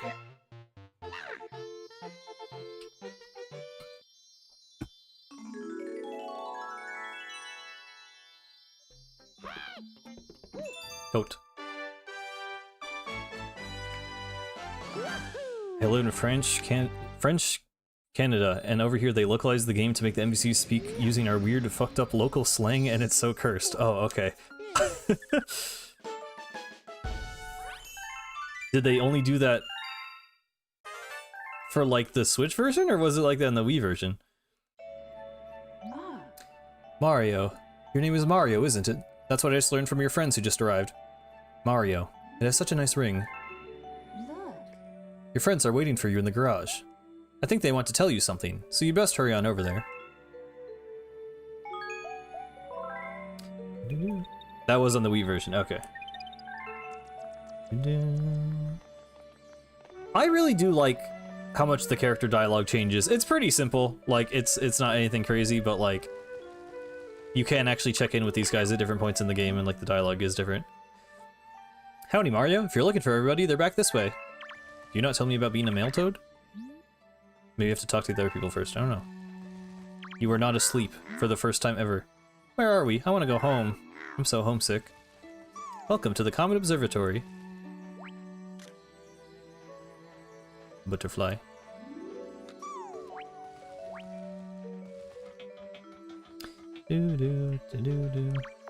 Shine this headlamp directly into your eyes. Mario, somehow we made it too. We'll help you get the Power Stars and save Princess Peach. You can count on us, Mario. We're all in this together. Leave it to us. We're building a starship. The Lumas are gonna build us a ship. When it's done, let's go look for Princess Peach and Power Stars. What kind of starship will it be? I can't wait. Do you have the weird dialogue yet? So I guess this place is some kind of mobile space station controlled by that Rosalina lady. But who exactly is she anyway? She's not a witch, is she? Is she? No, that's ridiculous, right? Who is that Rosalina lady? I don't know. What does he mean by that? Like a witch? Like I don't. That dialogue was always kind of weird. I guess he's just like suspicious, but I don't know.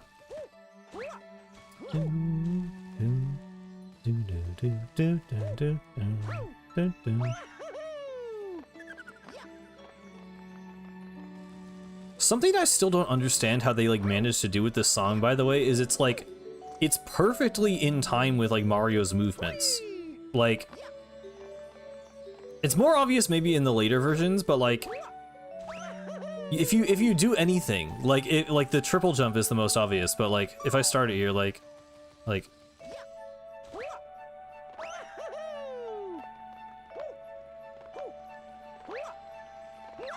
I just feel like everything you do is somehow like it ends up like timing with like a verse of the song, or like not a verse, you know what I mean? Like a musical phrase.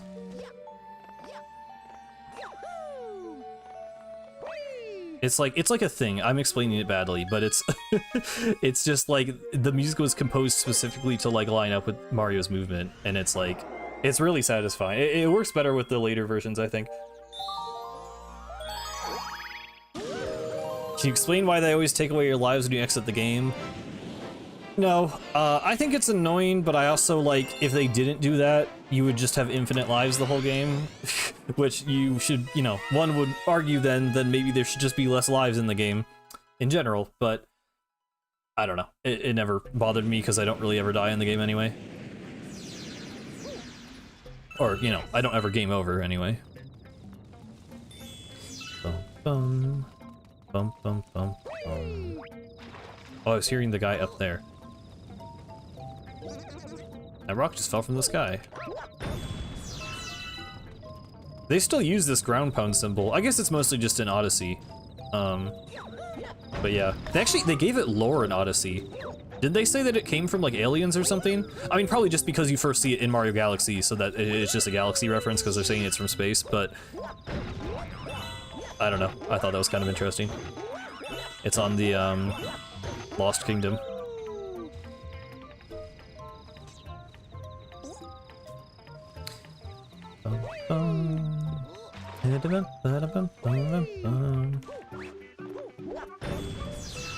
I also always really liked going on this wall when I was a kid.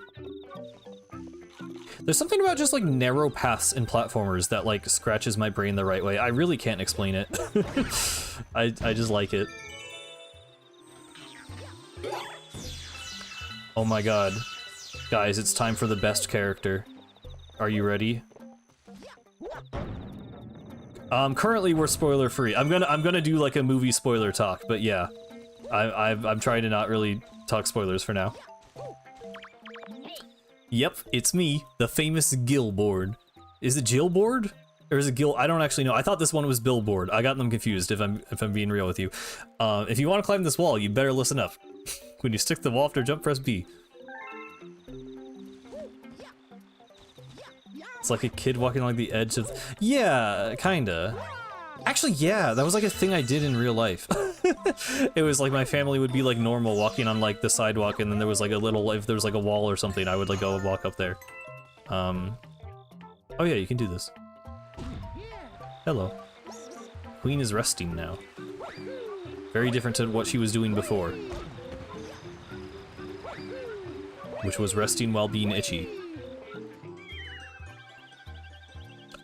I didn't like forget that you could go down here, but it is interesting because it's kind of, I think it's pointless. Is there like star bits or something? Oh, there's a one-up. Why not?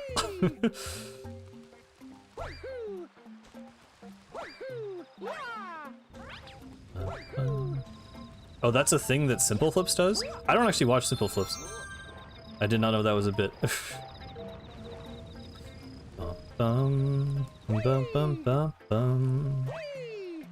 I probably mentioned this in the Galaxy 2 stream. I don't really like the Galaxy 2 version of this song. I feel like it works best with the simplicity. Dude, Billboard being in the movie maybe would have been the most hype moment. I can't even lie. It would have been very funny. Oh wait, I'm skipping the satisfying tall stack of rocks. I need to ground pound the tall stack of rocks, obviously. It's a very important part of the game.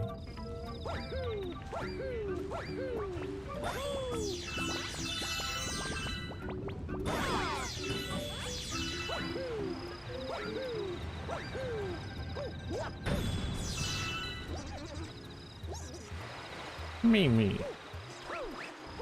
I didn't really like the bee voices. That was like one thing. They were weird. Here we go. Very important to do that. Isopod Let's Play. Yes. Sure.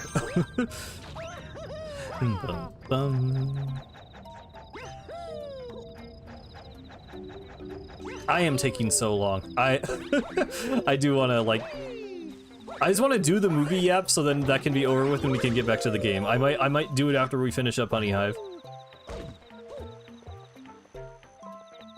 I'm pretty sure you lose it when you take damage, yeah? Would Isopadre like Mario Galaxy? I would like to think he would. I don't know how much evidence we could have one way or the other.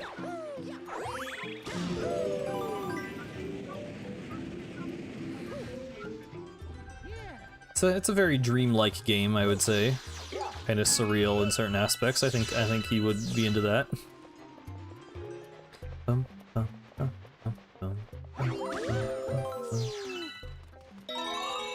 Rainbow Mario. I forgot we'd already gotten this. I was expecting the pop-up.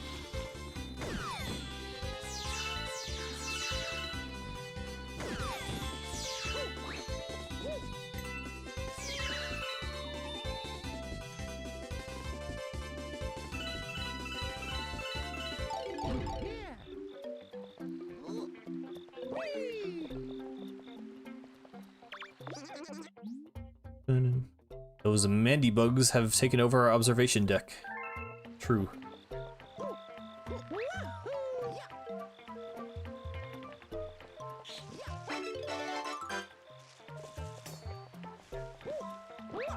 Oh, you don't lose it from those guys.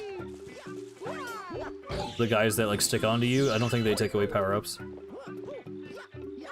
Because that's like not like getting hit normally. It's like they're like sapping your life energy or something. I don't know.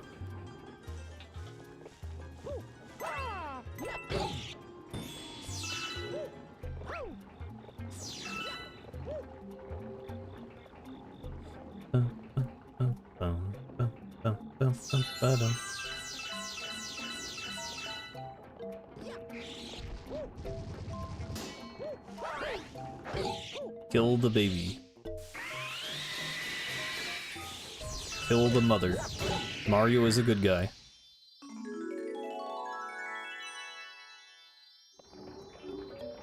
One of the most satisfying parts of the game is the ugh, yeah, that Mario doesn't landing from a greater height. Yeah, that was a small thing I don't like in Odyssey. In Odyssey, when you fall from a big height, he does like a kind of cartoony like you know, vibration goes all the way up through his body like he's absorbing the shock. But in Galaxy, it's like he did it on purpose. It's like, like you do like a, you know, he sticks the landing. I like that better.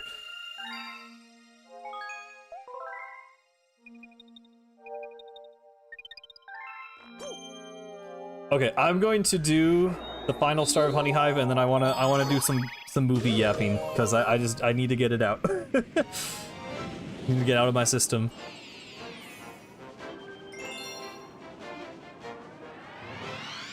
I didn't want to open up with it because I didn't want people to like join the stream and then be like, you know, jump scared with movie spoilers, but like we've given fair warning at this point. Ooh, and they hit the remix on the music for The Last Star. The whole Mandybug clan has infested our kingdom. Bum, bum, bum, bum. Bum, bum, bum, bum, bum, bum. See, I don't know, I don't want to like harp on that one guy's video, but just like the idea of like, if you want Galaxy to be like Sunshine or 64, I feel like this is the perfect example. Like you actually have like a through line with a story, you explore different parts of this like one giant planet. Honey Hive is very good.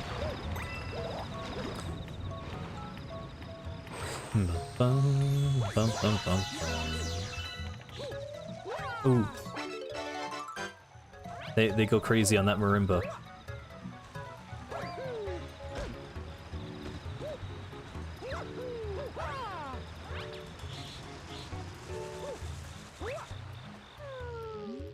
Neighbors are causing trouble again. We would be most grateful for your assistance. Mario does just kind of take a side here. Like, what would happen if you started out in the Mandybug Kingdom and they're like, hey, we're, you know, the evil bees. We have to stop them. Like, who's to say who's on the right side here? I guess they're invading. But, you know, who owns these planets? I don't know. Biased Mario.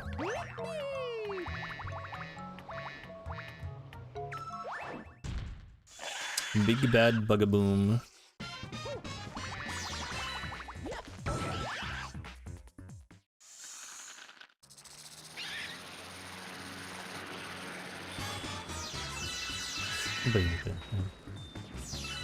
Mario Galaxy and what it means to be human. I mean, that's basically, well, not really, but actually, somebody made, I can't tell if that's what you're referencing. So, someone made a video that was like Mario Galaxy and the Holocaust, and like The Meaning of Life or something. I haven't actually seen it. I don't know if it's good. But it's a crazy YouTube video title.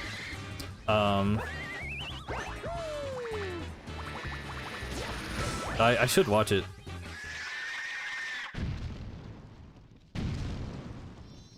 Oh yeah, those flowers are apparently from Jungle Beat. That's like a piece of trivia I've always known, but I've like never actually seen gameplay of Jungle Beat. Forgot about these bugs. There's these little bugs here.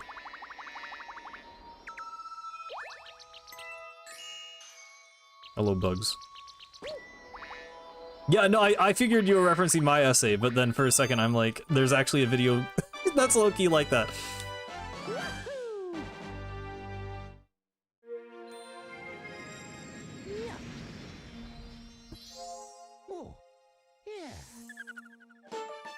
Okay, if you don't want movie spoilers, now is your time to leave. Because I need to like think it through. I need to like remember the movie. But we're gonna I'm gonna go outside. We're gonna get the good music. I need a second to yeah. Let's do like okay. Boom. Take your leave here. Okay. See you, Pinky. Okay, let me. So, the movie is good. You didn't like Star Fox inclusion. I don't know. I feel like it should have bothered me, but it really didn't. I thought it was fine. I did see one person say, well, he explicitly says he's from a different universe, which I don't feel like he had to do that. He could have just said the Lilat system is really far away from the Mushroom Kingdom, but they did explicitly make it a multiverse. I mean, on that point, is a Smash movie happening? I really did not think Smash movie. There's currently no sign. Miyamoto apparently in an interview said like, don't expect a Smash movie anytime soon. But like, okay, but we're talking now about Fox McCloud is in the Mario movie. Game & Watch is in the Mario movie. Rob is in the Mario movie. Samus's ship is in the background of the Gateway Galaxy scene. Pikmin are there. Like, it's seeming more possible, I'll say. Like, and again, I don't even really want that, but yeah. Currently I'm at a point where like, I don't really mind. Like, it's kind of just cool to see all that stuff together. It's the same thing as like Samus and Link show up in like Mario RPG, and it's kind of just like, oh, that's like a cute Easter egg, and it doesn't always have to have this like deeper implication of like, you know, the Nintendo cinematic universe. Yeah, no, Rob fit in fine. Rob was great. And obviously has ties to like, you know, the launch of the NES, which also, you know, so does Mario Bros. So that makes sense. Yeah, Game & Watch I thought was great. I thought that was really funny. And it's like, you know, the joke is like Luigi only could draw a stick figure, so it turned into Game & Watch like that. You know, that was a good bit. That worked. That was fun. Okay, so I guess on the topic of like it being a Galaxy movie, I guess Rosalina is the big thing, right? Okay, first of all, what I'll talk about, because a lot of people are saying the Rosalina scene like retcons the storybook, and I don't think it has to. Okay, so first of all, I see this as a movie verse. I think this is a separate canon than the Mario canon. I don't think the movies are like canonically the story of Mario that happens in the games. I see it as two separate continuities. Mario lore is already like, I wouldn't say it like isn't important, but it's like, you know, Peach's castle changes design in like every game. You have the Paper Mario continuity, you have the Mario and Luigi continuity, you have like the 2D and 3D games. Like, it's already kind of, you know, malleable. I don't necessarily have a problem with, you know, Rosalina's backstory being what it is in the movie verse. I mean, Peach and Rosalina being sisters, it's weird to like make that a thing 20 years after the character was made. it made sense because the movie's kind of themed around family. You know, you have the through line of the Mario Brothers, you know, Rosalina and the Lumas and Peach, and then Bowser and his son. So like, in that way, it makes sense. I guess the big question is like, does the storybook not happen? The only thing, for the most part, so my initial reaction was like, oh, the Peach part happens first, and then the rest of the storybook just happens, and that's totally fine, because Rosalina is literally said to have a brother who is just never seen in the storybook, or, you know, is only mentioned once in the storybook and is never seen again anywhere else. But they do say, like, they're made from stardust, which...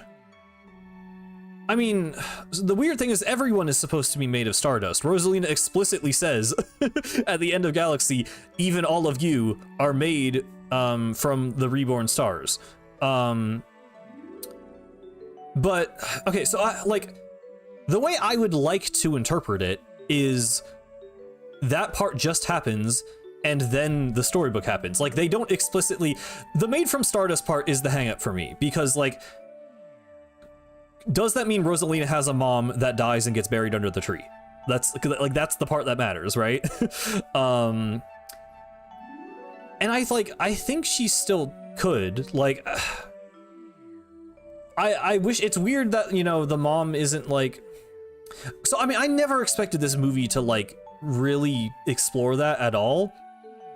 I guess that's part of why I'm okay with it, right? Is because for me, I expected zero storybook anything. I expected no Rosalina backstory in this movie. I just thought there's so much other stuff going on. There's the Odyssey dinosaur, they're in Toast Arena, they're, you know, Fox McCloud, whatever. There's all this other stuff happening in the movie. It's an hour and 40 minutes. They're not fitting in Rosalina backstory. It's just not happening. Maybe some flashback scenes, but probably nothing.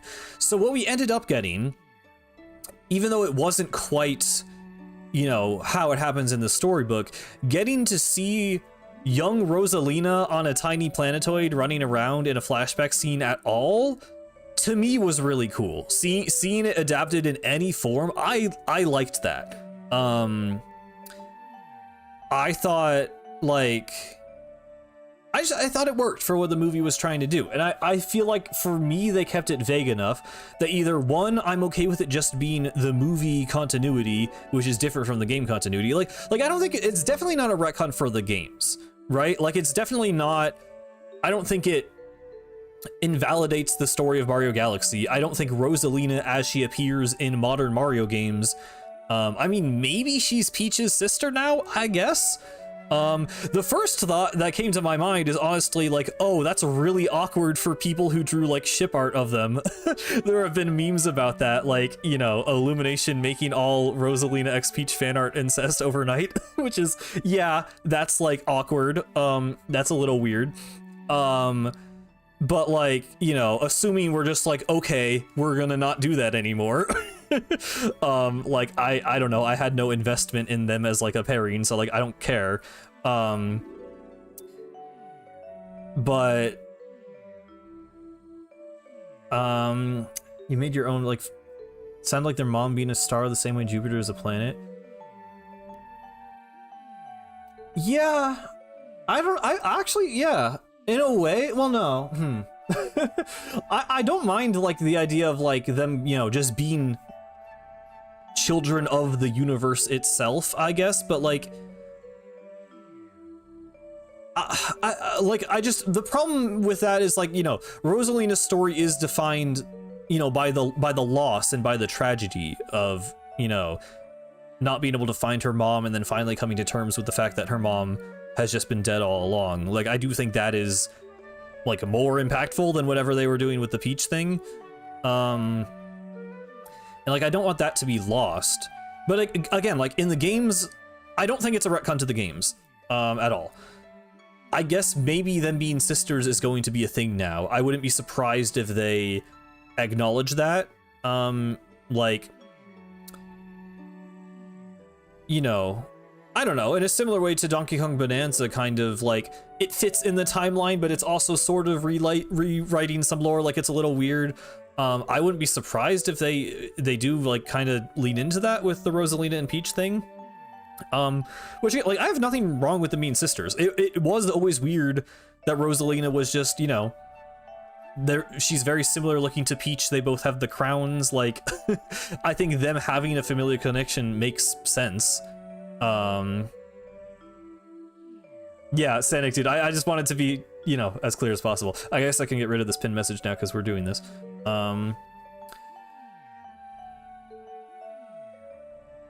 But yeah, I'm okay with it. I guess that's currently where I stand, is I'm okay with it, either because, you know, it's vague enough that Rosalina's story just from Galaxy still happens, or because it's just a separate movie continuity and they're doing a different thing. And while I do think, to me, the most important part of Rosalina's character, I guess, is more just like her love for her family, the Lumas, which they did really well in the movie, I thought. I liked the Lumas, by the way. I was worried. I didn't love them having mouths. I know they technically do have mouths sometimes, but like most of the time in the games, they don't have the mouths. It didn't bother me as much. I guess, I don't know, for some reason in the marketing, I was worried they would be more minion-y, and I actually liked them. Like, they were just dumb kids. Like, they worked. I had no issue with the Lumas. They were cute. I really thought they would be cringe, and I never thought they were. One of them does a Kirby reference. I like that. I don't know. I like the Lumas. I like the one that, like, tries to defend Rosalina and then gets captured and then finds Peach. Like, that's all fine.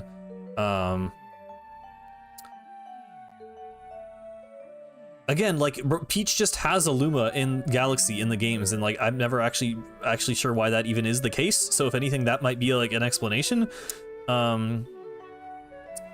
Although, I mean, I don't know, the Lumas don't get like separated from Rosalina, so it doesn't really make sense. In terms of Rosalina getting captured, I know some people, I don't know, it's a thing where like I feel like it should bother me more, but her characterization was fine. Like, there's been a misconception for a long time that Rosalina is like a goddess, and that's never been a thing. Rosalina was never a goddess. Her power always came from the Lumas. If anything, the movie like buffs and nerfs her, because it does give her this like innate cosmic power that is like her own, but it makes it so that she needs Peach to use it, which I think is cool. Like, I just, from a like kind of power scaling and lore and like familial connection thematic thing, like I like that. And it also, like, I don't know, I think like I like Rosalina. I like Rosalina having agency. And I could see people not like her being a damsel in distress, but also in the games, what she does is say, hey, Bowser is too much of a threat. Like, I can't take him on my own. I need your help, Mario. Like, that is the plot of Mario Galaxy. Like, Rosalina is a, you know, like, she's a cool character, she's strong, she's powerful, but she literally is weaker than Bowser. Like, if she was not weaker than Bowser, and like, in Bowser Jr., then the plot of Mario Galaxy would not have happened. So I don't think it's like out of character, I don't think it's misrepresenting her, I'm kind of okay with it. And while I would have loved like a full 30 minutes dedicated to Rosalina backstory, I just kind of knew that was never going to happen. Like, I just never... I mean, that's just how I was going into this movie, is like, I didn't expect it. I don't know. Mario knew, I don't know what you mean. Mario knowing Peach? I'm talking about in the game. I'm talking about, I don't know if I'm confusing or if you're confusing something. In the game Mario Galaxy, Rosalina needs Mario's help to defeat Bowser. So I'm just saying, because of that, I thought it was fine that in the movie she was defeated and captured by Bowser Jr. I didn't think like that was bad. I think, you know, I wouldn't have complained about more screen time. I wouldn't have complained about more backstory, but I also just don't. Some people are acting like it like fundamentally breaks her lore or mischaracterizes her, or for me, it didn't ruin Rosalina in any way. I thought she was represented fine. Peach basically doesn't matter in the games. Yeah, I mean, there's no like, there's not the lore from the movie at all with them like having this power that they share. Peach just gets kidnapped by Bowser and then you save her at the end. Rosalina acknowledges her. She says, you know, she's Mario's special one. that she knows Mario wants to save. But that's it. Peach doesn't really matter to Galaxy. Characterization in the movie, yeah, no, I agree with that. A lot of the spin-offs, I always thought Rosalina was weird, like, I don't know, she's like weirdly like smug in Mario Kart World, like, I don't know, Rosalina in the games, in the spin-offs, even as a kid, like going from Galaxy the game to Mario Kart, where she's like, oh yeah, like her voice lines are always weird to me. I really liked how she was done in the movie. She was like strong and determined, and she loved her family, and to me that is Rosalina.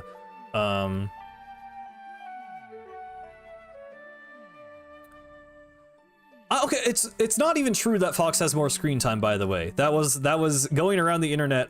People have like counted the minutes. It's not even true. The one point I will give, the scene of the observatory crashing through all of the airships approaching Planet Bowser, that is directly referencing a scene in Mario Galaxy where Rosalina is commanding the observatory. So that scene was effectively stolen from Rosalina and given to Fox McCloud. I think it's valid to be like kind of upset about that. But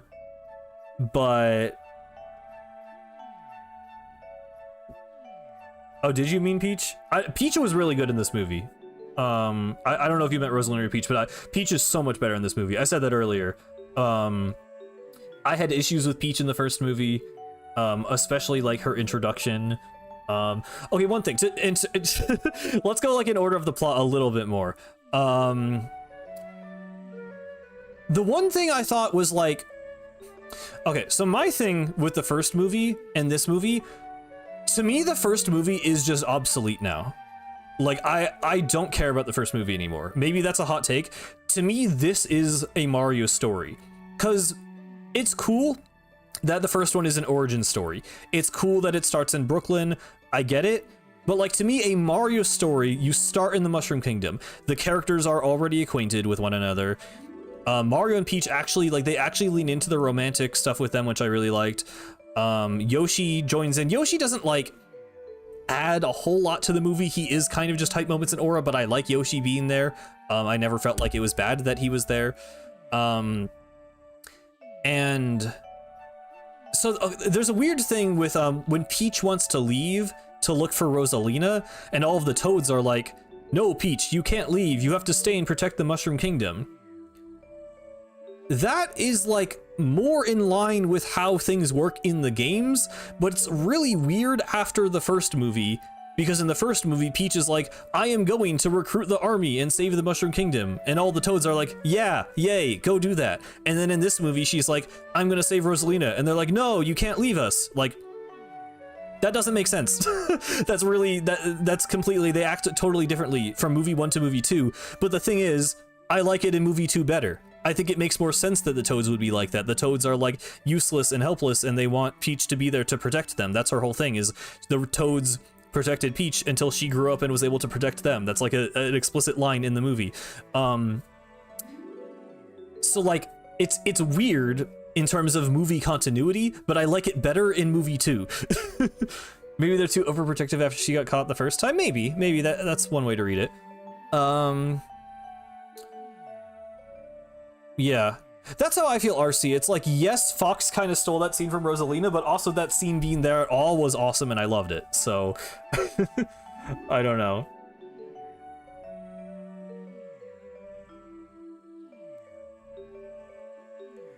It's also too much non-Galaxy. I mean, I just, like, did people watch the trailers? Like, I get that argument beforehand, but I guess it's still a valid complaint. I just, like, I think people are getting really caught up in the title of the movie being the Super Mario Galaxy movie.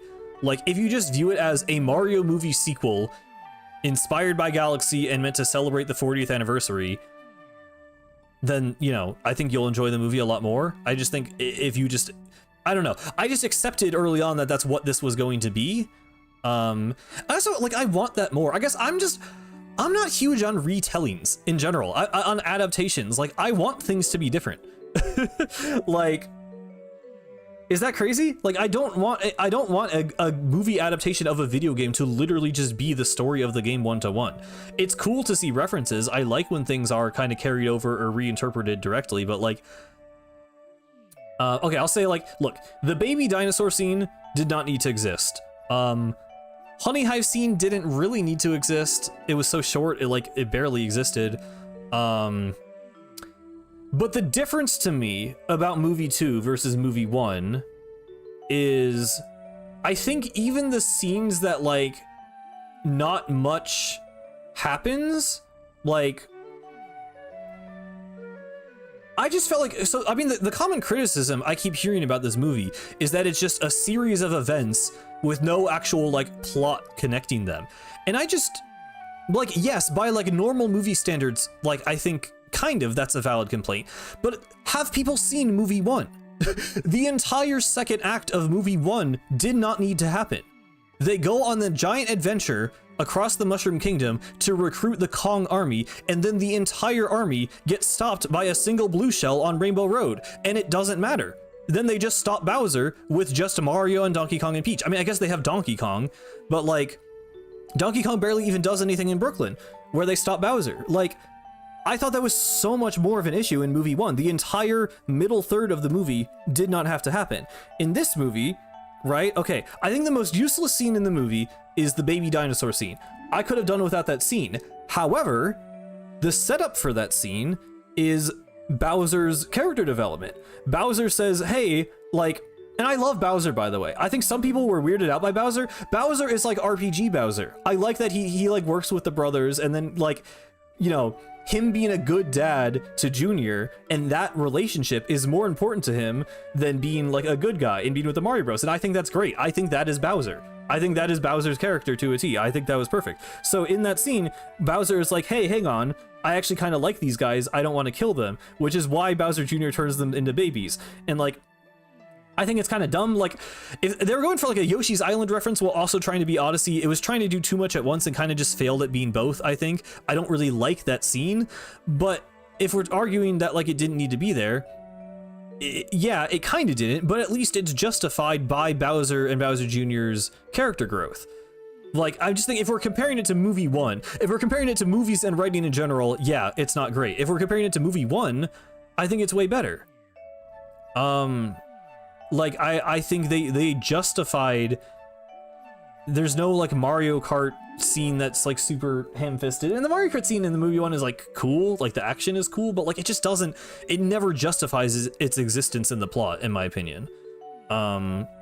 Whereas I think the Mario Galaxy movie, I think every scene, you could argue they could move some things around, you could argue they could cut some things, but I think every scene justifies being in the movie, in my opinion, at least like on a basic level.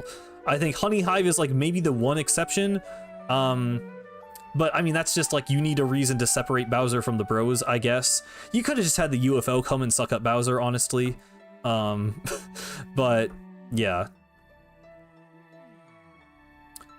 I mean, of course, yeah, it's all fan service, but like that's, I don't know. I guess maybe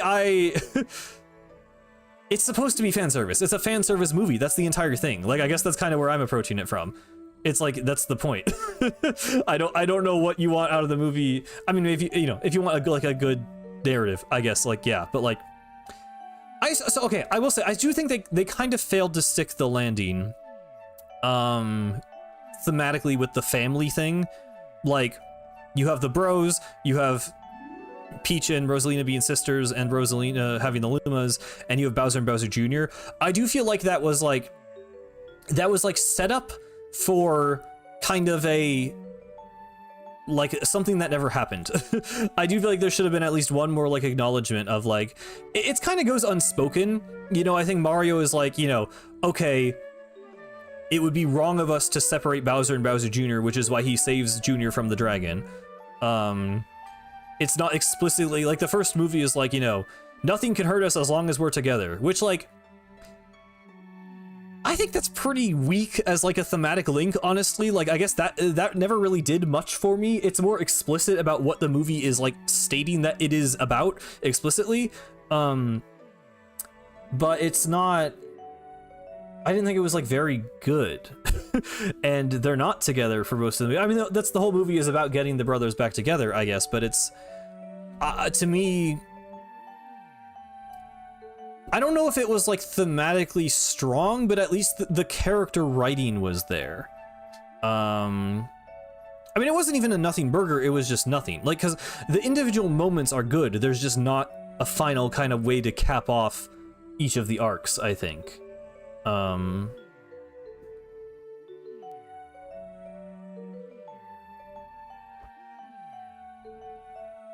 If they parallel, I mean, they, in the sense that Bowser Jr. tries to save Bowser, like Mario saves Luigi, there's something there, I don't know. You know, I'm not gonna pretend like it's like super deep or anything, like obviously, like I know it's just a fan service movie, but I just think in that way. Also, dude, the one thing that felt really weird, like, so in movie 1, I like that movie 1 ends in Brooklyn. I think that was actually like a pretty, you know, unique, inspired choice. I don't think anyone expected that. And it was a cool way to, like, you know, you had this super Mario-y moment of them getting the superstar and running through all the enemies and defeating Bowser, but it's in Brooklyn, which was kind of this weird twist on it. But dude, having them actually end it in a giant Bowser's castle, I think I like that more. I think I like it more, dude. Them actually doing the bridge scene with the axe and Bowser falling in the lava and dry Bowser, like, that shit was cool, man. I don't know. I liked that. I liked that a lot.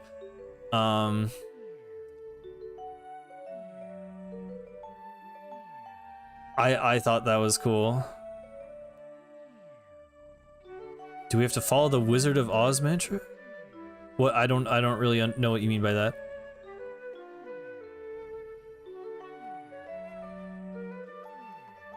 Why did Peach need to be sent away?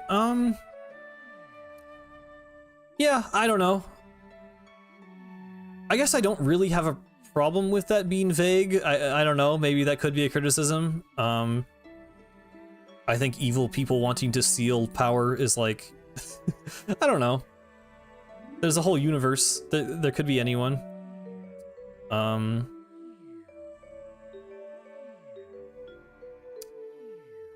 What else did I want to talk about?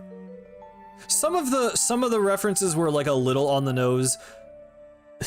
Bowser Jr. saying "meet your maker" is such a stupid fucking line that it kind of wraps around to actually being charming. I sort of liked that line. I sort of hate myself for liking that line, but I like that line. I can't lie. The Bowser's Fury one was definitely too on the nose. Did not like that one as much. Bowser is back and you will feel my fury. Like, okay, man, like, could maybe stick that one back in the oven. I loved the first act. I want to, no one's talking about the first act of the movie. I thought the first act was like almost flawless. Like, Rosalina, the intro I think is great. I think seeing the observatory flying through space, Rosalina reading the storybook, as I said, I liked the Lumas. I thought Mega Leg's attack was really cool. The fight scene was really cool. And I'm okay with Rosalina getting captured. I think that sets up Bowser Jr. as a genuinely like menacing villain. I think Kamek is really funny. I really like the dynamic he has with Bowser and Bowser Jr. He's a lot less present in this movie, but that makes sense. There's a lot more going on. Then you get the Mario Bros. I loved the Toast Arena scene. I think is great. I mean, them finding Yoshi, it kind of just happens. But you know, and then okay, so but the following scene though, I like them just getting to be the Mario Brothers. It's like Peach goes away. They reference the Peach like 64 letter. I loved that. But then there's that montage where they just are the Mario Brothers. Yeah, the really, really good action choreography. I love all the fight scenes. But yeah, just that part where they're just going around saving the toads. They kiss the toad goodnight. Like, that was funny. Like, I just like that. I don't know. I really like, compared to like the movie 1 montage, again, I just think like as a Mario movie, the first one is just obsolete to me now. Cause this one, like, if you compare the beats like back to back, they have a montage of like Mario, Peach, and Toad just like walking around the Mushroom Kingdom, and every shot lasts like 2 seconds. It's like, wait, was that Bob on Battlefield? Wait, that was Toast Arena? Like, you can barely even tell what's going on because it just goes bam, bam, bam, and then like crossfades. I hate the stupid crossfades, bro. That drives me insane in the first movie. They're constantly just fading from one scene, like before it ends. You can't even tell what's going on. That montage in the first movie sucks. You can barely grasp what's even going on, and it's just like Peach being like, yeah, this kingdom, it looks cool, and Mario's like, Mamma Mia. And I hate the voice. Chris Pratt Mario is a little better in this movie, a little bit better. But then you look at the montage in movie 2, and it's like, it's just so, I just liked it so much more. It's like you're actually getting like, you know, I liked the world map thing. They do like the Mario Galaxy damage sound effect. I just think the world map was really cute. It's like, okay, they're going around the Mushroom Kingdom one by one, solving the different problems. It's like, it's very literal in terms of adapting the game. I mean, obviously with the platforming, you know, it's a very, very literal way to adapt the game to the movies, but I liked it for being like a montage section. I thought that was great. And then that's kind of paralleled at the end with the Mario.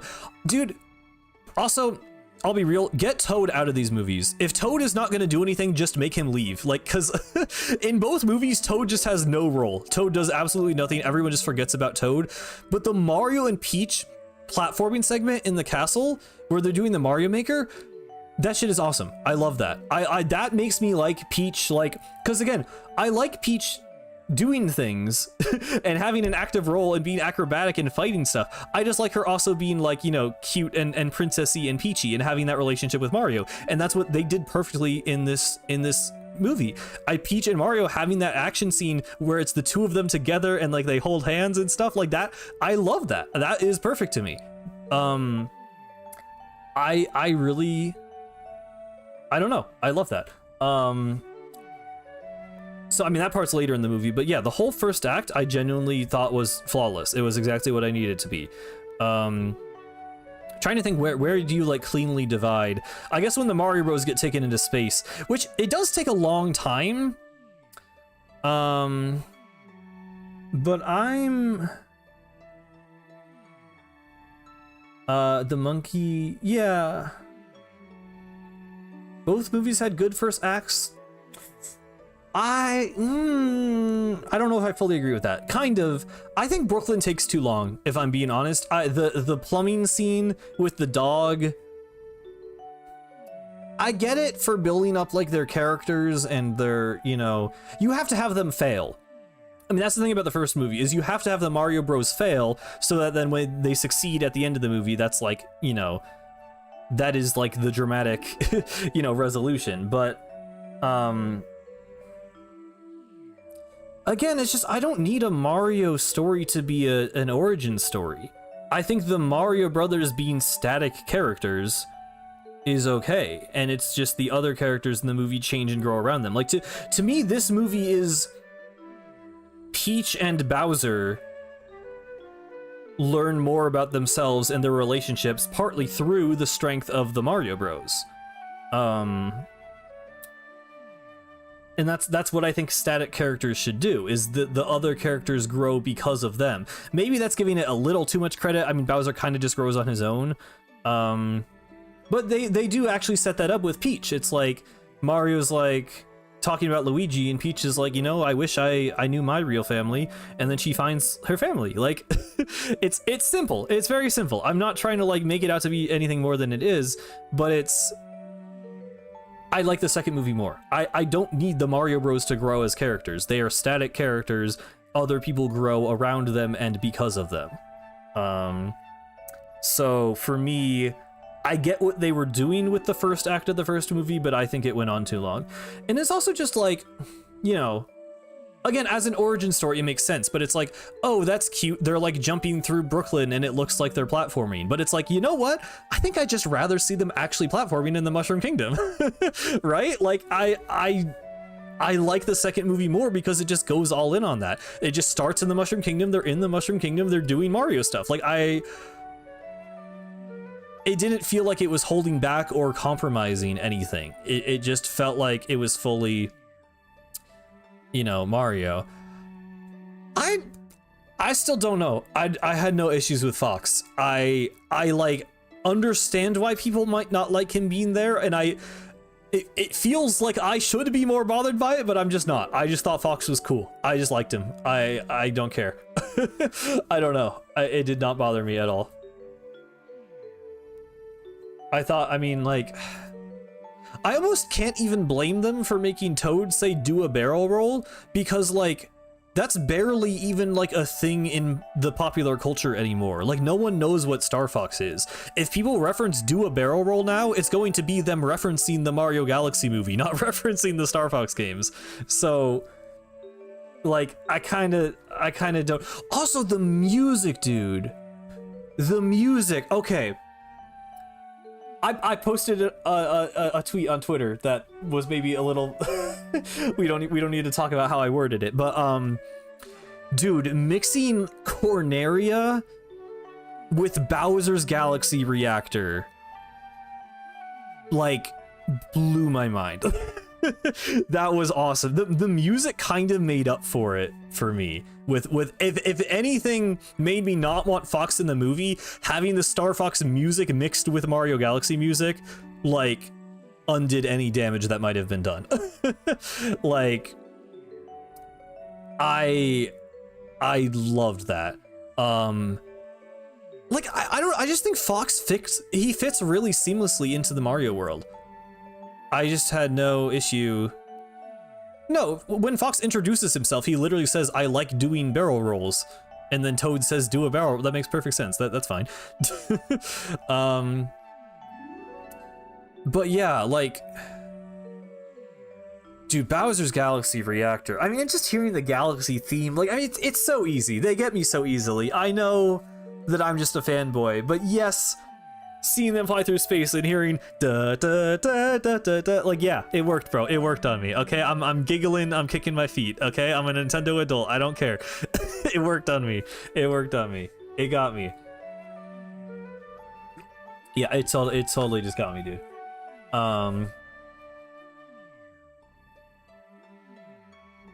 I literally don't care what anyone else says. I loved it so much.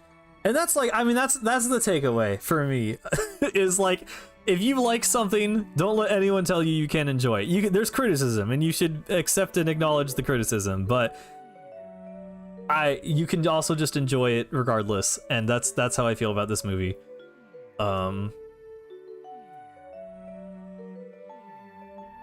Yeah, but also hearing the Galaxy songs, dude, when the castle is getting lifted up and they just play Catastrophe, like, bar for bar, exactly how it sounds in the game, but, like, blended into the score of the movie. I mean, that was impressive to me. I loved that. I thought integrating it so seamlessly was fantastic. I don't even know. Yeah, it is. I think Catastrophe is the song I'm thinking of. It plays when Kamek shoots Mario off the castle in the games, but, like, that was so cool to me.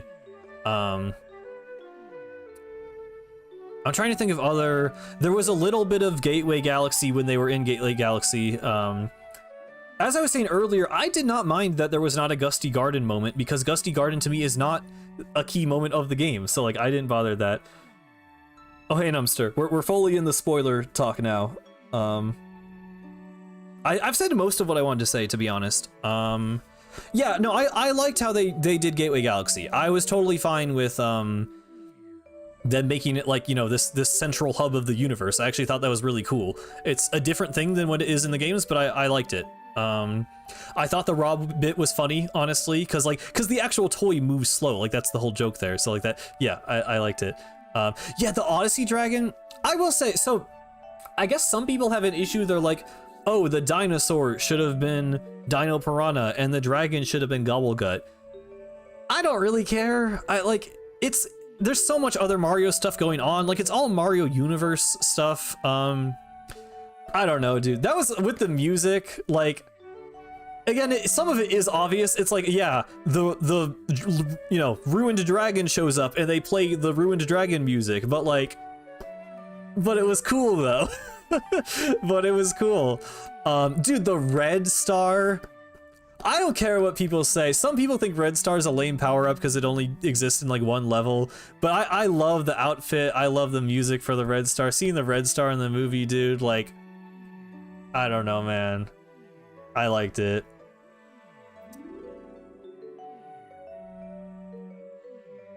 I mean, I think Dino Piranha could have literally fit in the T-Rex scene and it would have not have changed anything, but I don't know. I just don't care, honestly. I don't have an opinion on that. Hello, DJ Hyperfish. We are in spoiler mode right now, just so you know. Yeah, I will say, the Mario Wonder drill power-up being what Mario uses for like half the final battle. I think the final battle is like the one part I feel a little weird about. Like I loved the bridge scene, but then, yeah, Bowser Jr.'s Wonder Form is fantastic. The actual, the final battle, I think it like technically ending with Game & Watch is a little weird. I like that Game & Watch is there. I thought it was funny, but like that being like the final hit is like, I don't know. Is it hot take to say I like the set pieces in movie 1 more? I don't agree with it. I don't know if it's a hot take. Rainbow Road, I guess for me, like, I don't care about Donkey Kong. Like, I'll just be straight up, like, I don't care about Donkey Kong as, like, you know, its involvement with Mario or, like, the Donkey Kong Country aesthetic. So the whole Donkey Kong section of the Mario movie, I just, like, I don't know. I don't care that much. I mean, it's more of a Smash Bros. Reference and then a Mario Kart reference, but it's, like, I'm just not a huge Donkey Kong, like... Donkey Kong is cool as its own thing, but I don't really... I liked that this movie didn't have Donkey Kong. I guess I'll say in terms of like set pieces, like for me, like I thought Gateway Galaxy was awesome. I thought the casino was really cool. Like, cause that felt like Mario Galaxy-esque. You have the gravity, you have all the enemy references, you have the giant roulette wheel. That's kind of a Sunshine reference. You have... you know, the castle being pulled into space. You have, like, I think Honey Hive is the most, like, whatever thing. Honey Hive and the dinosaur baby scene, I could go either way on, but still, I mean, that's, like, at least on par with Donkey Kong Country to me, I guess, at least.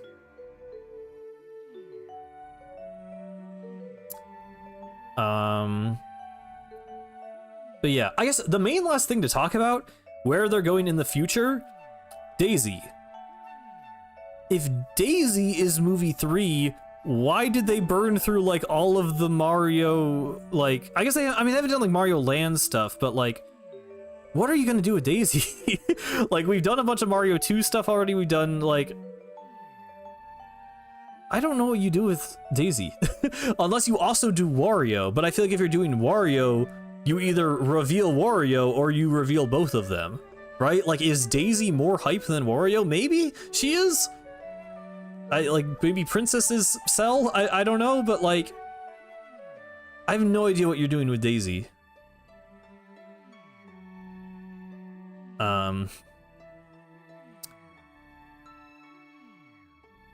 Yeah, but like, I mean, the whole thing is like, they only revealed Yoshi for an entire... But where do you go from...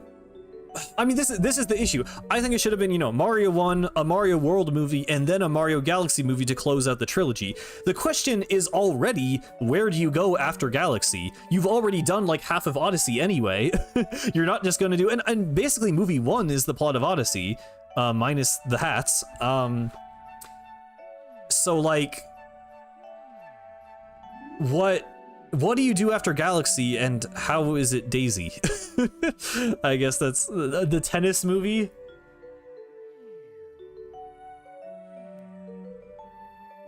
Mario Party. I don't like, because I don't really necessarily want them to just keep upping the stakes every time. But also, how do you not make it feel weird to go from a Galaxy saving adventure to whatever Daisy is? I don't think the next movie is Smash. Miyamoto said don't expect a Smash movie anytime soon, and you don't tease the entirety of Smash Bros with Daisy. Like, maybe after movie 3 we can start talking about Smash. Sunshine? But again, you don't go from Galaxy to Sunshine, especially not after having Bowser Jr. use his magic paintbrush for the entirety of the Galaxy movie. So, I don't know. mean, they're already fairly original. Like, Mario Galaxy has nothing to do with Rosalina getting captured for her cosmic power. I guess they kind of just, you know, took the role of the Grand Stars and made that Rosalina, but...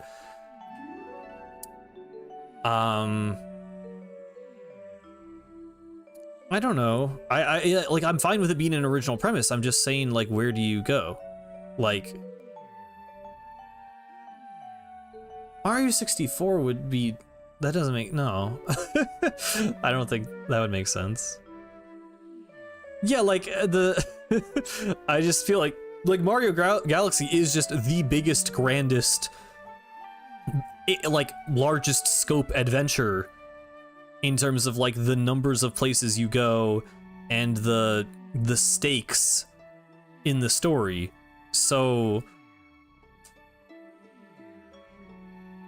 like, yeah, I just don't know. I don't know what's next. I mean, Odyssey, but like, you literally already had Bowser trying to marry Peach in a white tux. You had the dinosaur. You had the dragon. Like, literally, what else do you do for Odyssey? I'd say even New Donk City is kind of out, considering we already had Brooklyn. Like... there's just not, like, any brothership. I mean, if they wanted to lean more into the RPG stuff, honestly, like, I don't know if you guys noticed, by the way, there was a screenshot, in Rosalina's library, there's a book for every single Paper Mario game, and the Dark Prognosticus from Super Paper Mario.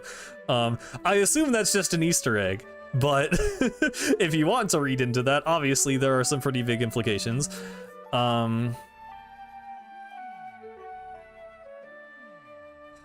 mean, how niche are they gonna get? Like, so far the biggest deep cuts we have, I feel like, are like Wart and Mauser. Like, some of the power-ups maybe. Well, not really. I mean, like, Red Star and Drill aren't really obscure. Red Star, maybe, just because you have to play 2/3 of the game to actually unlock it, but... I don't know, man. I really don't know. Was the Paper Jam book not there? I thought it was literally the Sticker Star book was, apparently. The, like, sticker album.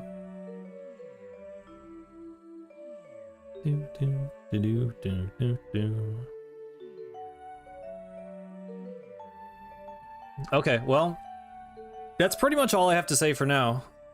If we want to get back to actually playing the game. I didn't really know what this stream would be today. I knew it would be some playing the game and some yapping. Yeah, the little Kirby reference was cute. I don't know. I mean, we're kind of eating with video game movies, though. I mean, Sonic 4 next year, Zelda movie next year. I think they're fun. I don't like them as much as the video games, but I do like video game movies. I think they're very fun, and maybe they're not the best written things ever. I mean, the Sonic movies have more like heart to the actual narrative and characters. We'll see how the Zelda movie goes. Don't know what direction that's gonna be.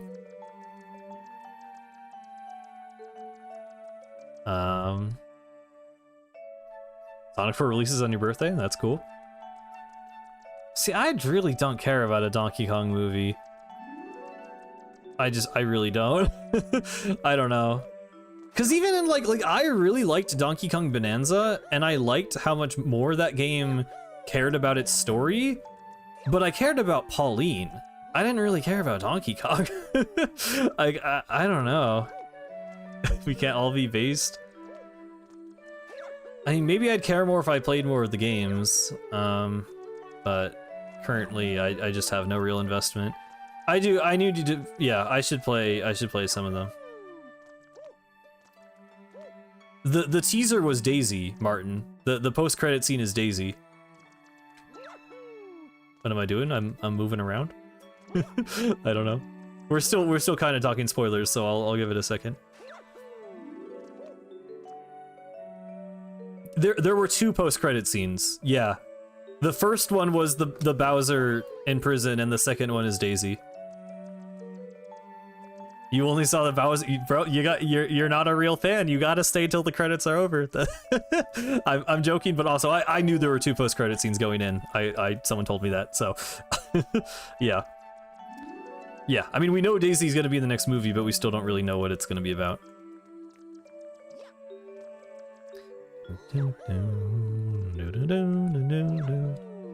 Okay.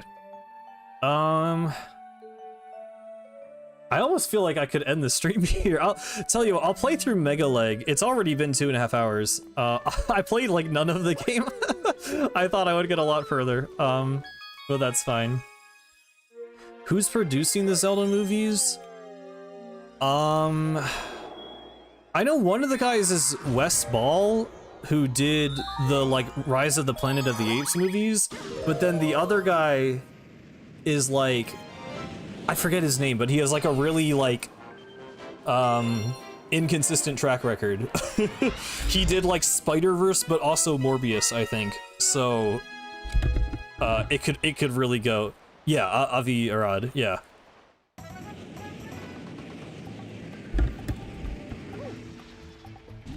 Sorry.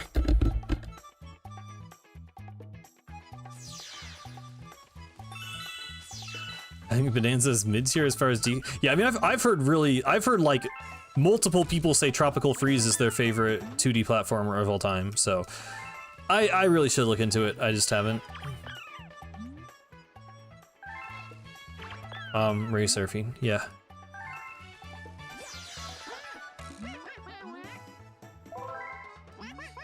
Bum, bum, bum, bum.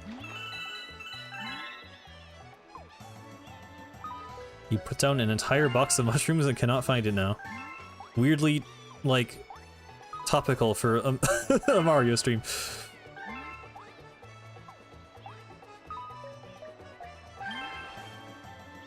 Avi Rod suggests they use the spot. And, okay, well, that was a good call.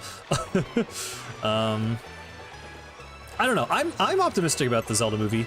They're apparently filming in like the same locations as Lord of the Rings, which is kind of funny. They're literally just making Hyrule, Middle Earth, which is, you know, probably a good thing, to be honest, if it's live action. So, I don't know. I think it will be cool. I do think like the actual narrative is gonna matter a lot more for that, just because it's a Zelda thing and because, you know, they won't have. I mean, there's going to be a lot of CGI, obviously, but I don't think the visuals will be able to carry it as hard as they do for the Mario movies.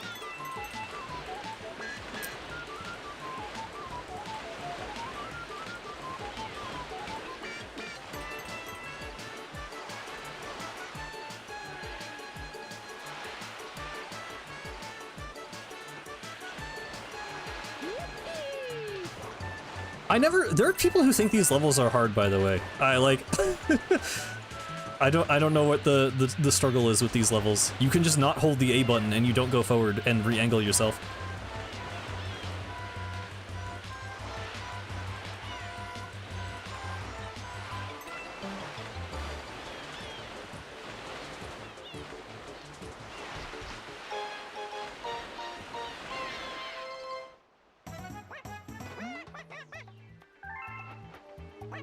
I think David Wise just like fell for a crypto scam the other day, by the way. The guy who composed the Donkey Kong Country games. Because I found his Twitter. I don't actually know what happened with that, because then I deleted my Twitter to avoid movie spoilers. Yeah, we're done with the spoiler section. Welcome back. Oh yeah, I always jump off at the end just because it's funny.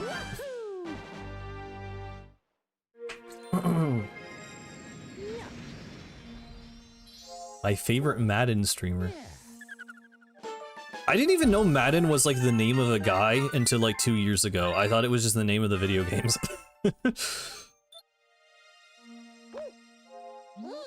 We've discovered an enemy base in the region. We can only hope they are not misusing the power of that poor Grand Star.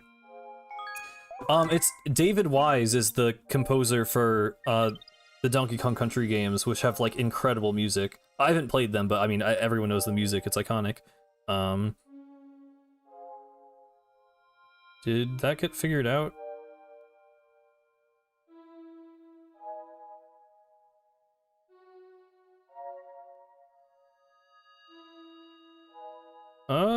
think it did.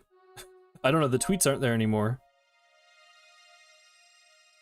I think maybe he got it figured out. I don't know.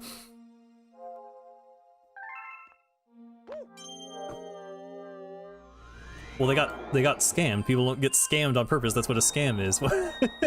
I think people just reached out to him. I really don't know the full story. I just brought it up because I remembered it when someone said Donkey Kong Country. I don't know the full extent of what happened.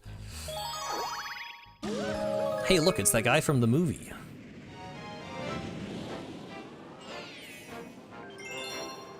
Megaleg's Moon.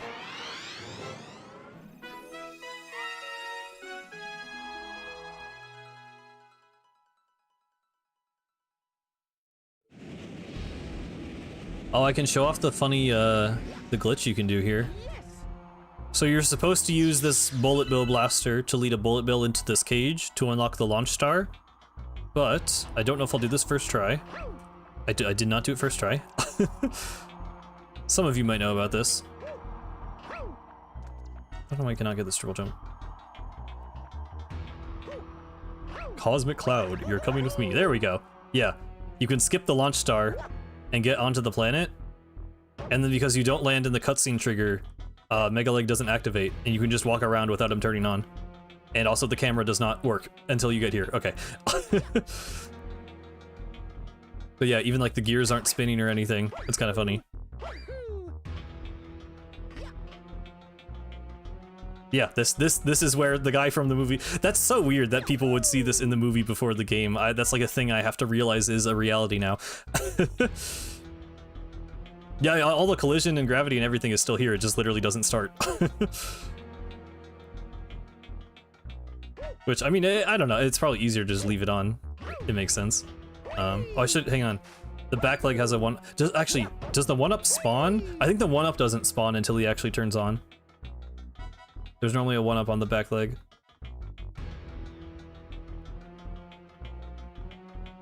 Yeah, well, the joke everyone keeps saying... Did I already say this on stream? I don't even remember, but yeah, the joke of, like, a kid playing Mario Galaxy for the first time and wondering when Fox McCloud is gonna show up. Oh, it is... Oh! Huh! Oh no, never mind. For a second I thought the one-up was intangible. I just missed. But yeah. And to activate it, there's just like this one part of the planet you have to stand on, where you would normally land.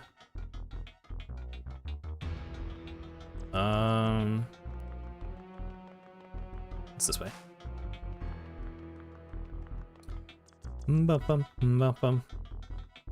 There we go. Hey, look, it's that guy from the movie.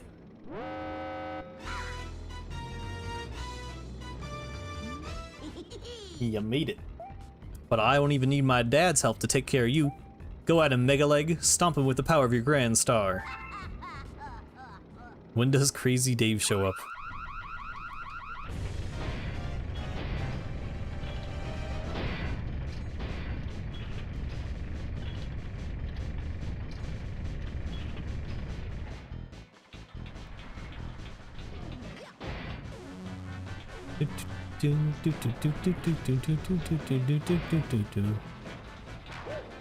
Well, he doesn't look purple the whole time.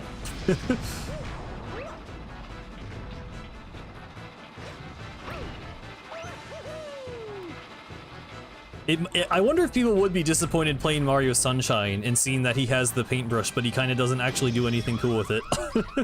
I mean, turning into Shadow Mario is cool, but like, you know, he doesn't actually like fight with the brush.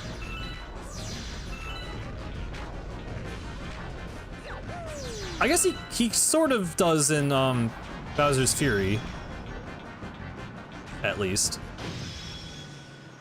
Not with any like special paint powers though. He just kind of hits people with it.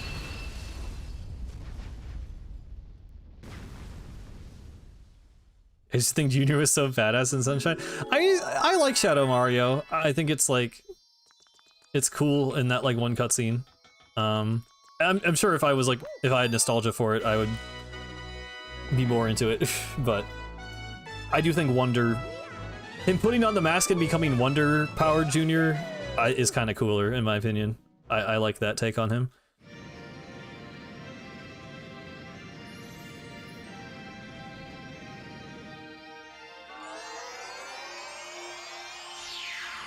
Look.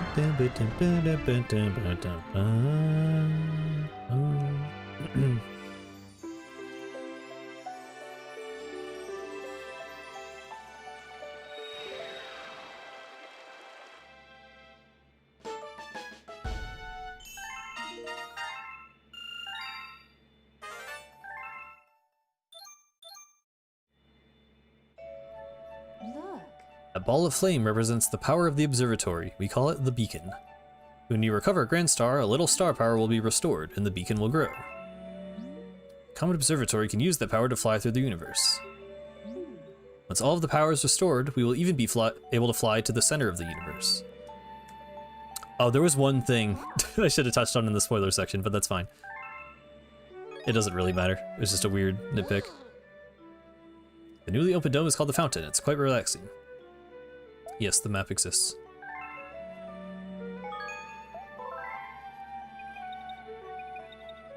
Holy lag? I think that's on your end. I always liked that the map is physical and you can like jump off of it. I don't know. We'll talk to the Toad Brigade. Mr. Mario, Mail Toad here. Just you wait till my next mail delivery.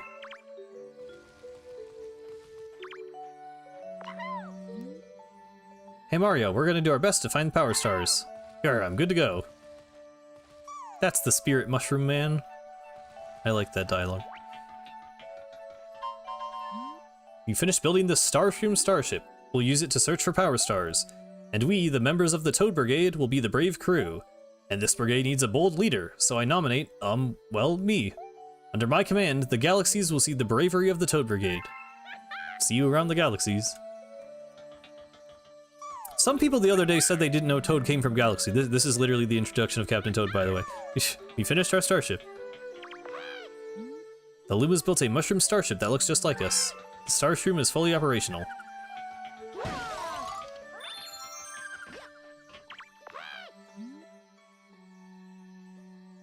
We got a Grand Star from Bowser Jr.'s robot, so that means Rosalina and Bowser are enemies.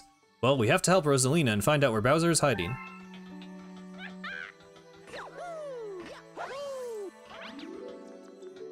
Yay.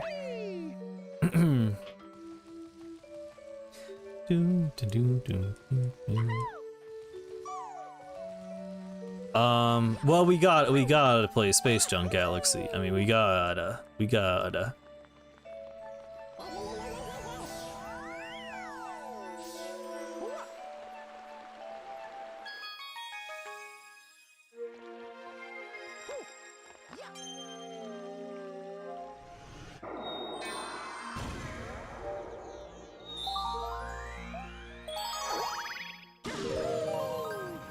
I might play these 3 levels and then call it for this stream. I would like to stream this again. I don't know if it would be the next stream. I don't know. I want to try some like Splatoon stuff, and I know this. I'm so Galaxy pilled right now. Like I'm so. I don't know. I haven't like been so invested in, despite having played it a million times. Like the movie just got me in a mood, and. Yeah, I wanted to play this today, and I'm glad I did. Yeah. Does it? I think it doesn't let me look from here. Hang on. I need to look at this skybox though. This is like one of my favorite in the whole game. Ooh. This was actually a huge thing for me. When the 3D All-Stars version came out, I spent so much time just looking at the skyboxes in HD.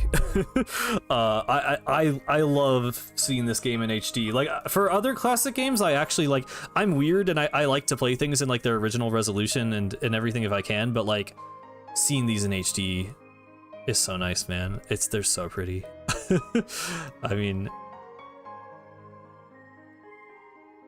like this is why I'm named Cosmic Cloud because of these skyboxes, pretty much.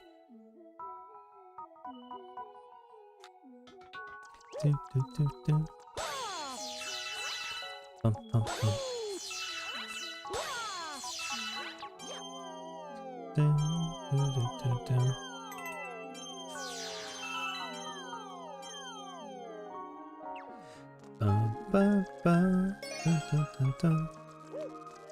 I want to sing, but I don't want to like ruin it. I'm turning up the music.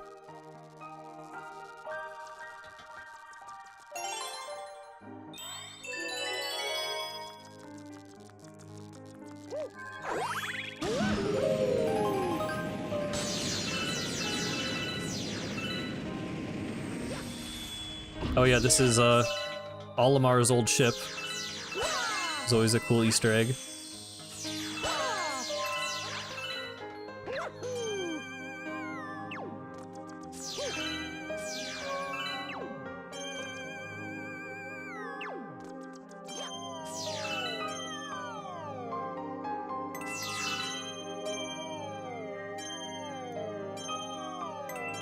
Yeah, I mean, I don't know if they necessarily, like, it is just an Easter egg. I don't know if it's worth looking too deep into, but yeah.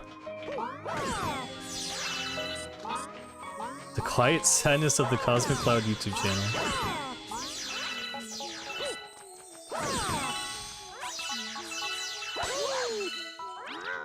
So this was also, I mean, I like Captain Toad in this game because he actually has like a bit where the whole joke is that like he's like the cowardly one who just runs away while the rest of the brigade, I mean, the brigade never accomplishes a whole lot. But yeah, huh? Where's the captain? Flight at the first sign of trouble again, eh? Captain, how could you? Please help my other friends. And then he shows up. Yeah, there's like a Pokeball planet too. Where's that confounded power star? Hello. Da-da-da-da! Mr. Mario! As the brave captain of the Toad Brigade, I've already discovered a shortcut to the Power Star. Take this Sling Star at the top of the Stars Room.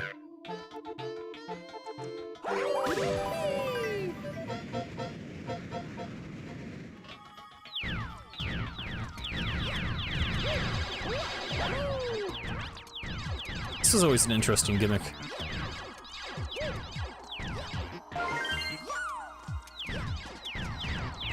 I do just kind of have it completely memorized at this point, so don't exactly have to take my time.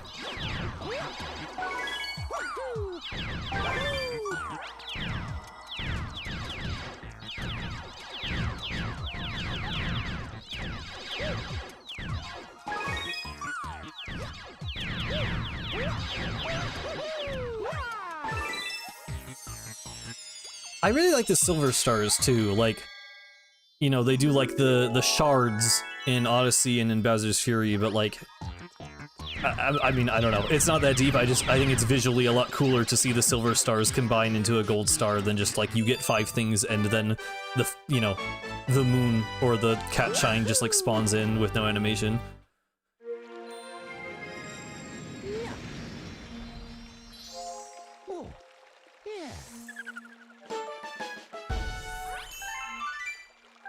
Gotta go now. Love the yapping today.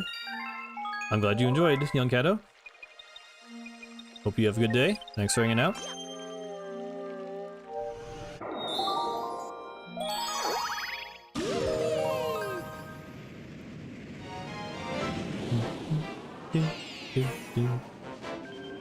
Camella's airship attack. This is like a short level, but I really like this one. I just love the look of the airships in space. Like, it doesn't make any sense, but it looks so cool.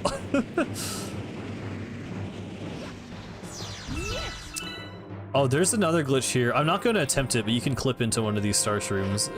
It's actually really hard though, at least for me. Mario, my brigade boarded the enemy fleet and none have returned. As captain, I would go save them myself, but I'm much too busy at the moment. And scared. Look, it's the enemy fleet. Yikes. I'm glad that Captain Toad got his own games, but it does kind of take away from, like, you know, the joke of his character being that he doesn't do anything.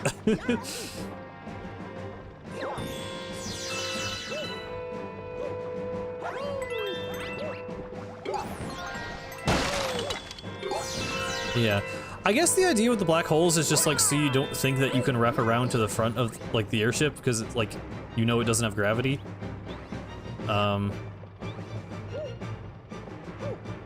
I don't know. It does feel a little strange to always have them right under the ships. Oh, this is just the jump spin tutorial.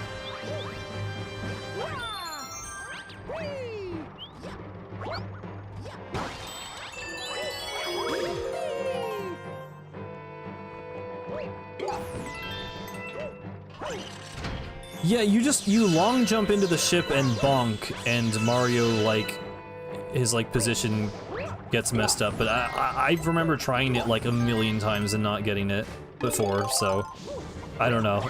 It's easy in theory, but for some reason I'm bad at it. Funny how Captain Toad has been explored more as a character than Waluigi? I mean, I never know what people want with Waluigi, bro. Like, he was always just a guy in the tennis spin-off games. Like, I don't... Like, yeah, Captain Toad's the main character. It makes sense for him to explore, does it not? Like, he's... Yeah, I don't know. I guess that's not even weird to me.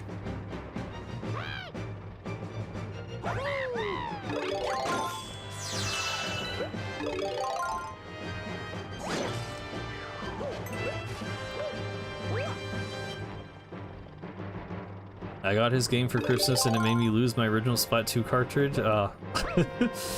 That's unfortunate. I do really like Captain Toad Treasure Tracker as a game, though.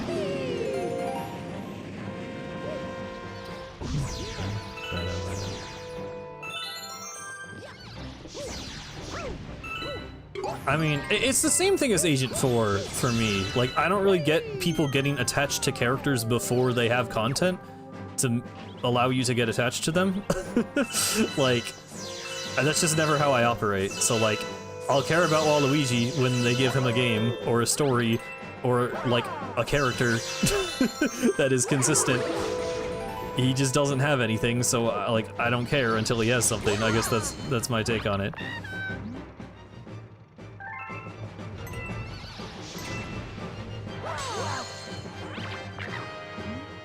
Stupid octopus is blocking my way. I bet a few shells would take care of that little problem.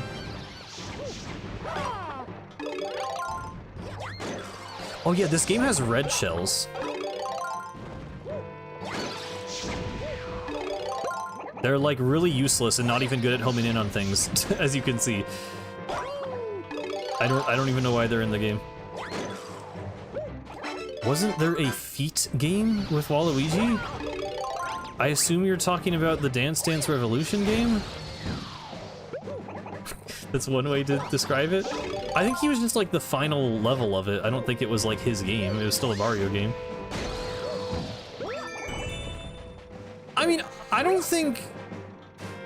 I'm not against people wanting Waluigi in Smash Bros, but people were like viscerally upset that he wasn't in Smash Bros Ultimate.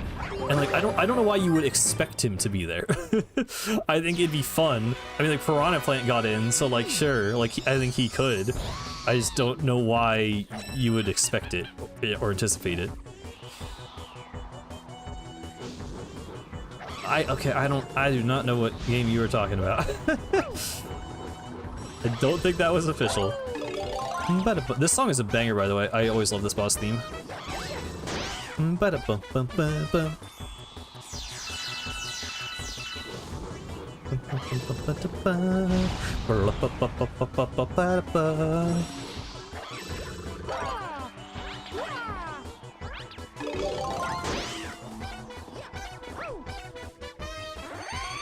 I really love Galaxy bosses.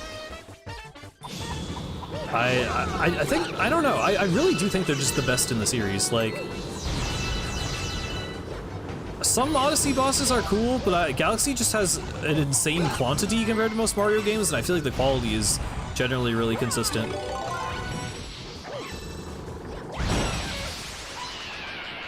I mean, this one's pretty simple, but it's still just cool.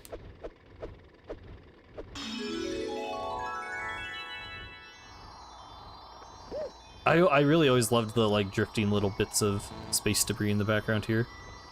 And just like you can hear like the sound of the propellers. I love these flags too. Like Bowser, Jolly Roger, like I love how just intense it looks. I don't know, I really always like that.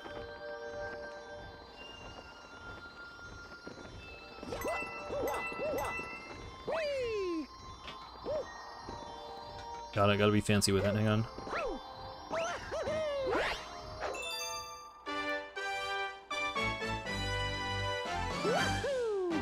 That was not a One Piece reference. No, that is what a skull and crossbones flag is called. Oh, yeah.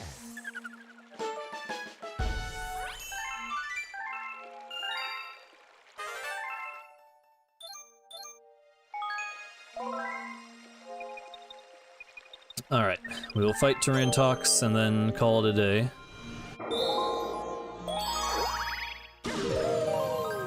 It is hard for me to take it quite as slow. I don't know. I mean, I'm not sure. Maybe it was pretty slow, but compared to the Splatoon 1 streams, I do feel like I'm more just playing through the game and not like analyzing every single inch of it, but I don't know. It's still fun. It's always fun to play this game.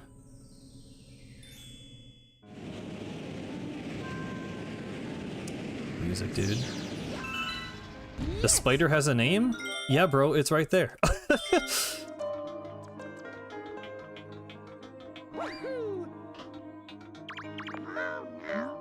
A brave brigade toad went to search for a power star. He went off to that planet and hasn't been seen since. You think he's okay? That's the kind of little things. Like, the Toad Brigade, you know, you find the Toad Brigade in Honey Hive, they hang around the observatory for a while building the Star Shroom, then you come to Space Junk Galaxy, and the Toad Brigade is there exploring and using the Star Shroom and flying around. Like, the little bit of extra just kind of like story and contextualization is a big thing that puts Galaxy 1 definitely above 2 for me, but also just like compared to other Mario games. Like, that's my issue, because I mentioned with Odyssey, like, the structure of the game. Just the sub-areas are just so devoid of any context. And it's both a game design thing and like a story and like atmosphere thing for me, where, you know, it doesn't really feel like the mechanics are being developed. You can't really develop them in a linear like way from like easiest to most difficult, because you don't know when people are going to enter the sub areas. You can have, you know, some of them do like unlock after you've done like the main story missions. But then also it's just like you just go through a door and warp to a video game level and then warp back to the main area. And I don't like that. I really wish, like, it's weird because Galaxy is it's like more segmented, but because it's all contextualized in universe as like flying to different locations, it ends up feeling kind of more cohesive.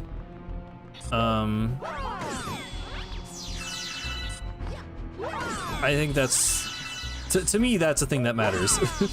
You know, as like a, it's not even like a lore, it is a, like, sort of a lore thing, but it's also just like, I feel like there is kind of an inherent value to that. And that's a part of why I say I like Koizumi more than Miyamoto. Because Miyamoto has made like a million genius game design decisions, but like for some reason he just like, it's hard to generalize because I don't think it's all his fault, and I do think people pin a lot more on him than he actually deserves. But I don't know, that's the difference to me about like Mario games and Mario Galaxy. I feel like you either, lots of games are either like narrative focused, you know, kind of adventure story games, or they're like, haha, we're just goofy platformers and the story doesn't matter. And I just feel like Galaxy strikes this good balance where it's like, it's not story so much as just like context. Like, I don't know, that's, I really want to get into a lot of indie platformers. It's why, I mean, I love Celeste for the same reason. And Celeste even, you know, obviously goes a lot deeper with its narrative and actually has like dialogue and kind of story beats in each chapter. I did not mean to do that. Okay, I thought I killed myself for a second. But yeah, that's definitely what puts Galaxy 1 above 2 for me, and what puts it above, I mean, Sunshine is arguably even a lot better about that. I know that's a reason why a lot of people love Sunshine, but for me, it's, I just think Galaxy again strikes the perfect balance where it's like, it's very game, you know, level design focused, and it's very video gamey and abstract and surreal and fantastical, but it also feels like it has that level of like context and heart and depth to it. And to me, it's like Odyssey gets like halfway there, because Odyssey, it's like the like first story moon, or in some cases, like again, in my favorite levels in Odyssey, it's multiple. I think I love the Sand Kingdom because you go to the top of the tower, you go to the inverted pyramid because you see the Brutal ship there, you fight the Brutals, the inverted pyramid lifts up, and then you discover that the reason the desert is cold is because they stole the ring and angered Knuckle Attack. So then Knuckle Attack used like, you know, its ice and froze the desert. Like, there's a story that plays out as you collect each of the moons.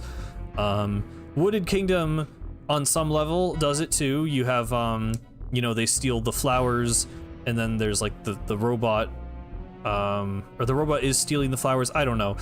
I don't even remember. New Donk City is a pretty good example of it too. But then most levels, it just doesn't, you know, it just doesn't have that going on at all. It's why Lake Kingdom is like by far the most boring to me. Besides the level design, which is also pretty boring. Eek, Mario, what is this thing? But yeah, Lake Kingdom is just like, there's a lake. And you swim in the lake and you get moons, and like that's all there is to it. It's just not doing enough for me. Anyway, Terrantox is pretty cool. It always slightly bothered me that it has 6 legs when it's a spider. Famous for having 8 legs, but you know, whatever. See you, Lunar.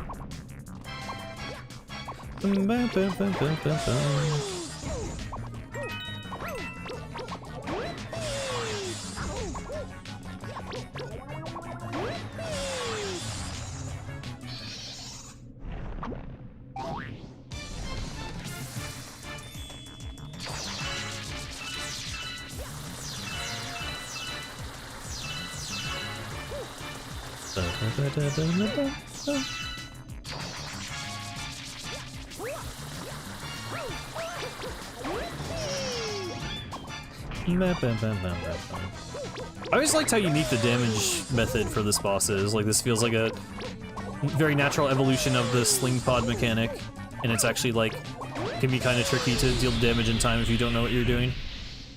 Also, this shot is always just weirdly beautiful of like the moonlight shining on the spider web. You can move it with the cursor, which I like a lot. Very like tactile feeling. I've never checked if the normal enemy spiders have 6 or 8 legs. I love the star chants music too. I kind of complained about how it was used in Galaxy 2, but I'm sad we don't get this anymore. Do you talk, or are you just stuck in the background? Okay. I'm sad we never get this kind of music anymore. The chill music before you grab the star. There's no reason Odyssey couldn't have done that after its bosses. Dude, come on. There we go.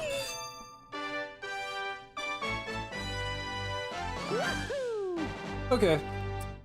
I really do love a lot of Galaxies in the Fountain, so I feel kind of sad to end now, but it's already been over 3 hours, and I don't know. I feel like that was solid for the stream. I said what I wanted to say.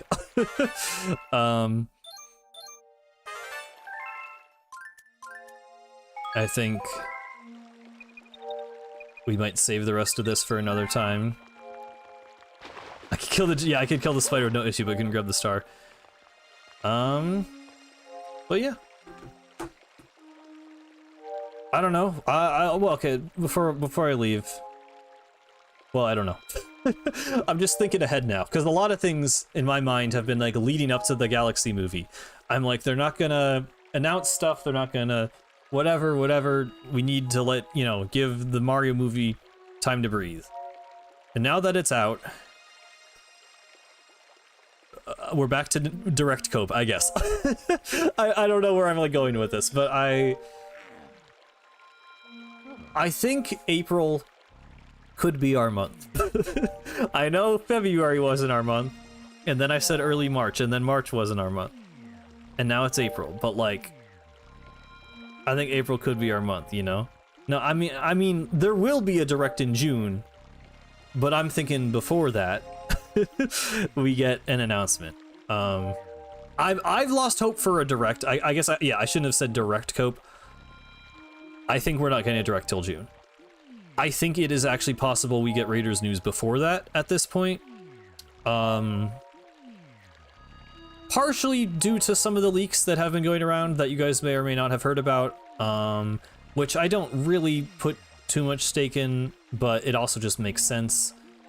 2026 will be my year. I mean, if the whole year isn't our year, then there's a bigger problem at hand, but I really do think April, maybe May, could be our month for Raiders. I don't know, man. I am working on a Splatoon video. I've made some solid progress on it, so I mean, if nothing else, that will come out hopefully before June. I'm pretty sure before June. Raiders will have playable Padrelings. Well, Padre is just father, so wouldn't a Padreling just be son? Sure, we'll have playable sons. The ISO sons, or something. I should probably end stream. I think I might be out of things to say. Thank you guys for coming. I know it's not, you know, Splatoon stuff, so I always appreciate you guys showing up for other stuff, but yeah, I had a lot to say about the movie. I did really enjoy the movie. I want to watch it again, honestly. It exceeded my expectations. I know other people were disappointed, and I'm sorry. Sorry that it wasn't for everyone, but I really liked it. I love this game. I love the movie. And maybe next week I'll be a little bit out of my Galaxy reignition phase and back into Splatoon, and we can do something with that. But yeah, that's it for me today. Thank you guys very much for watching. This has been Cosmic. Farewell.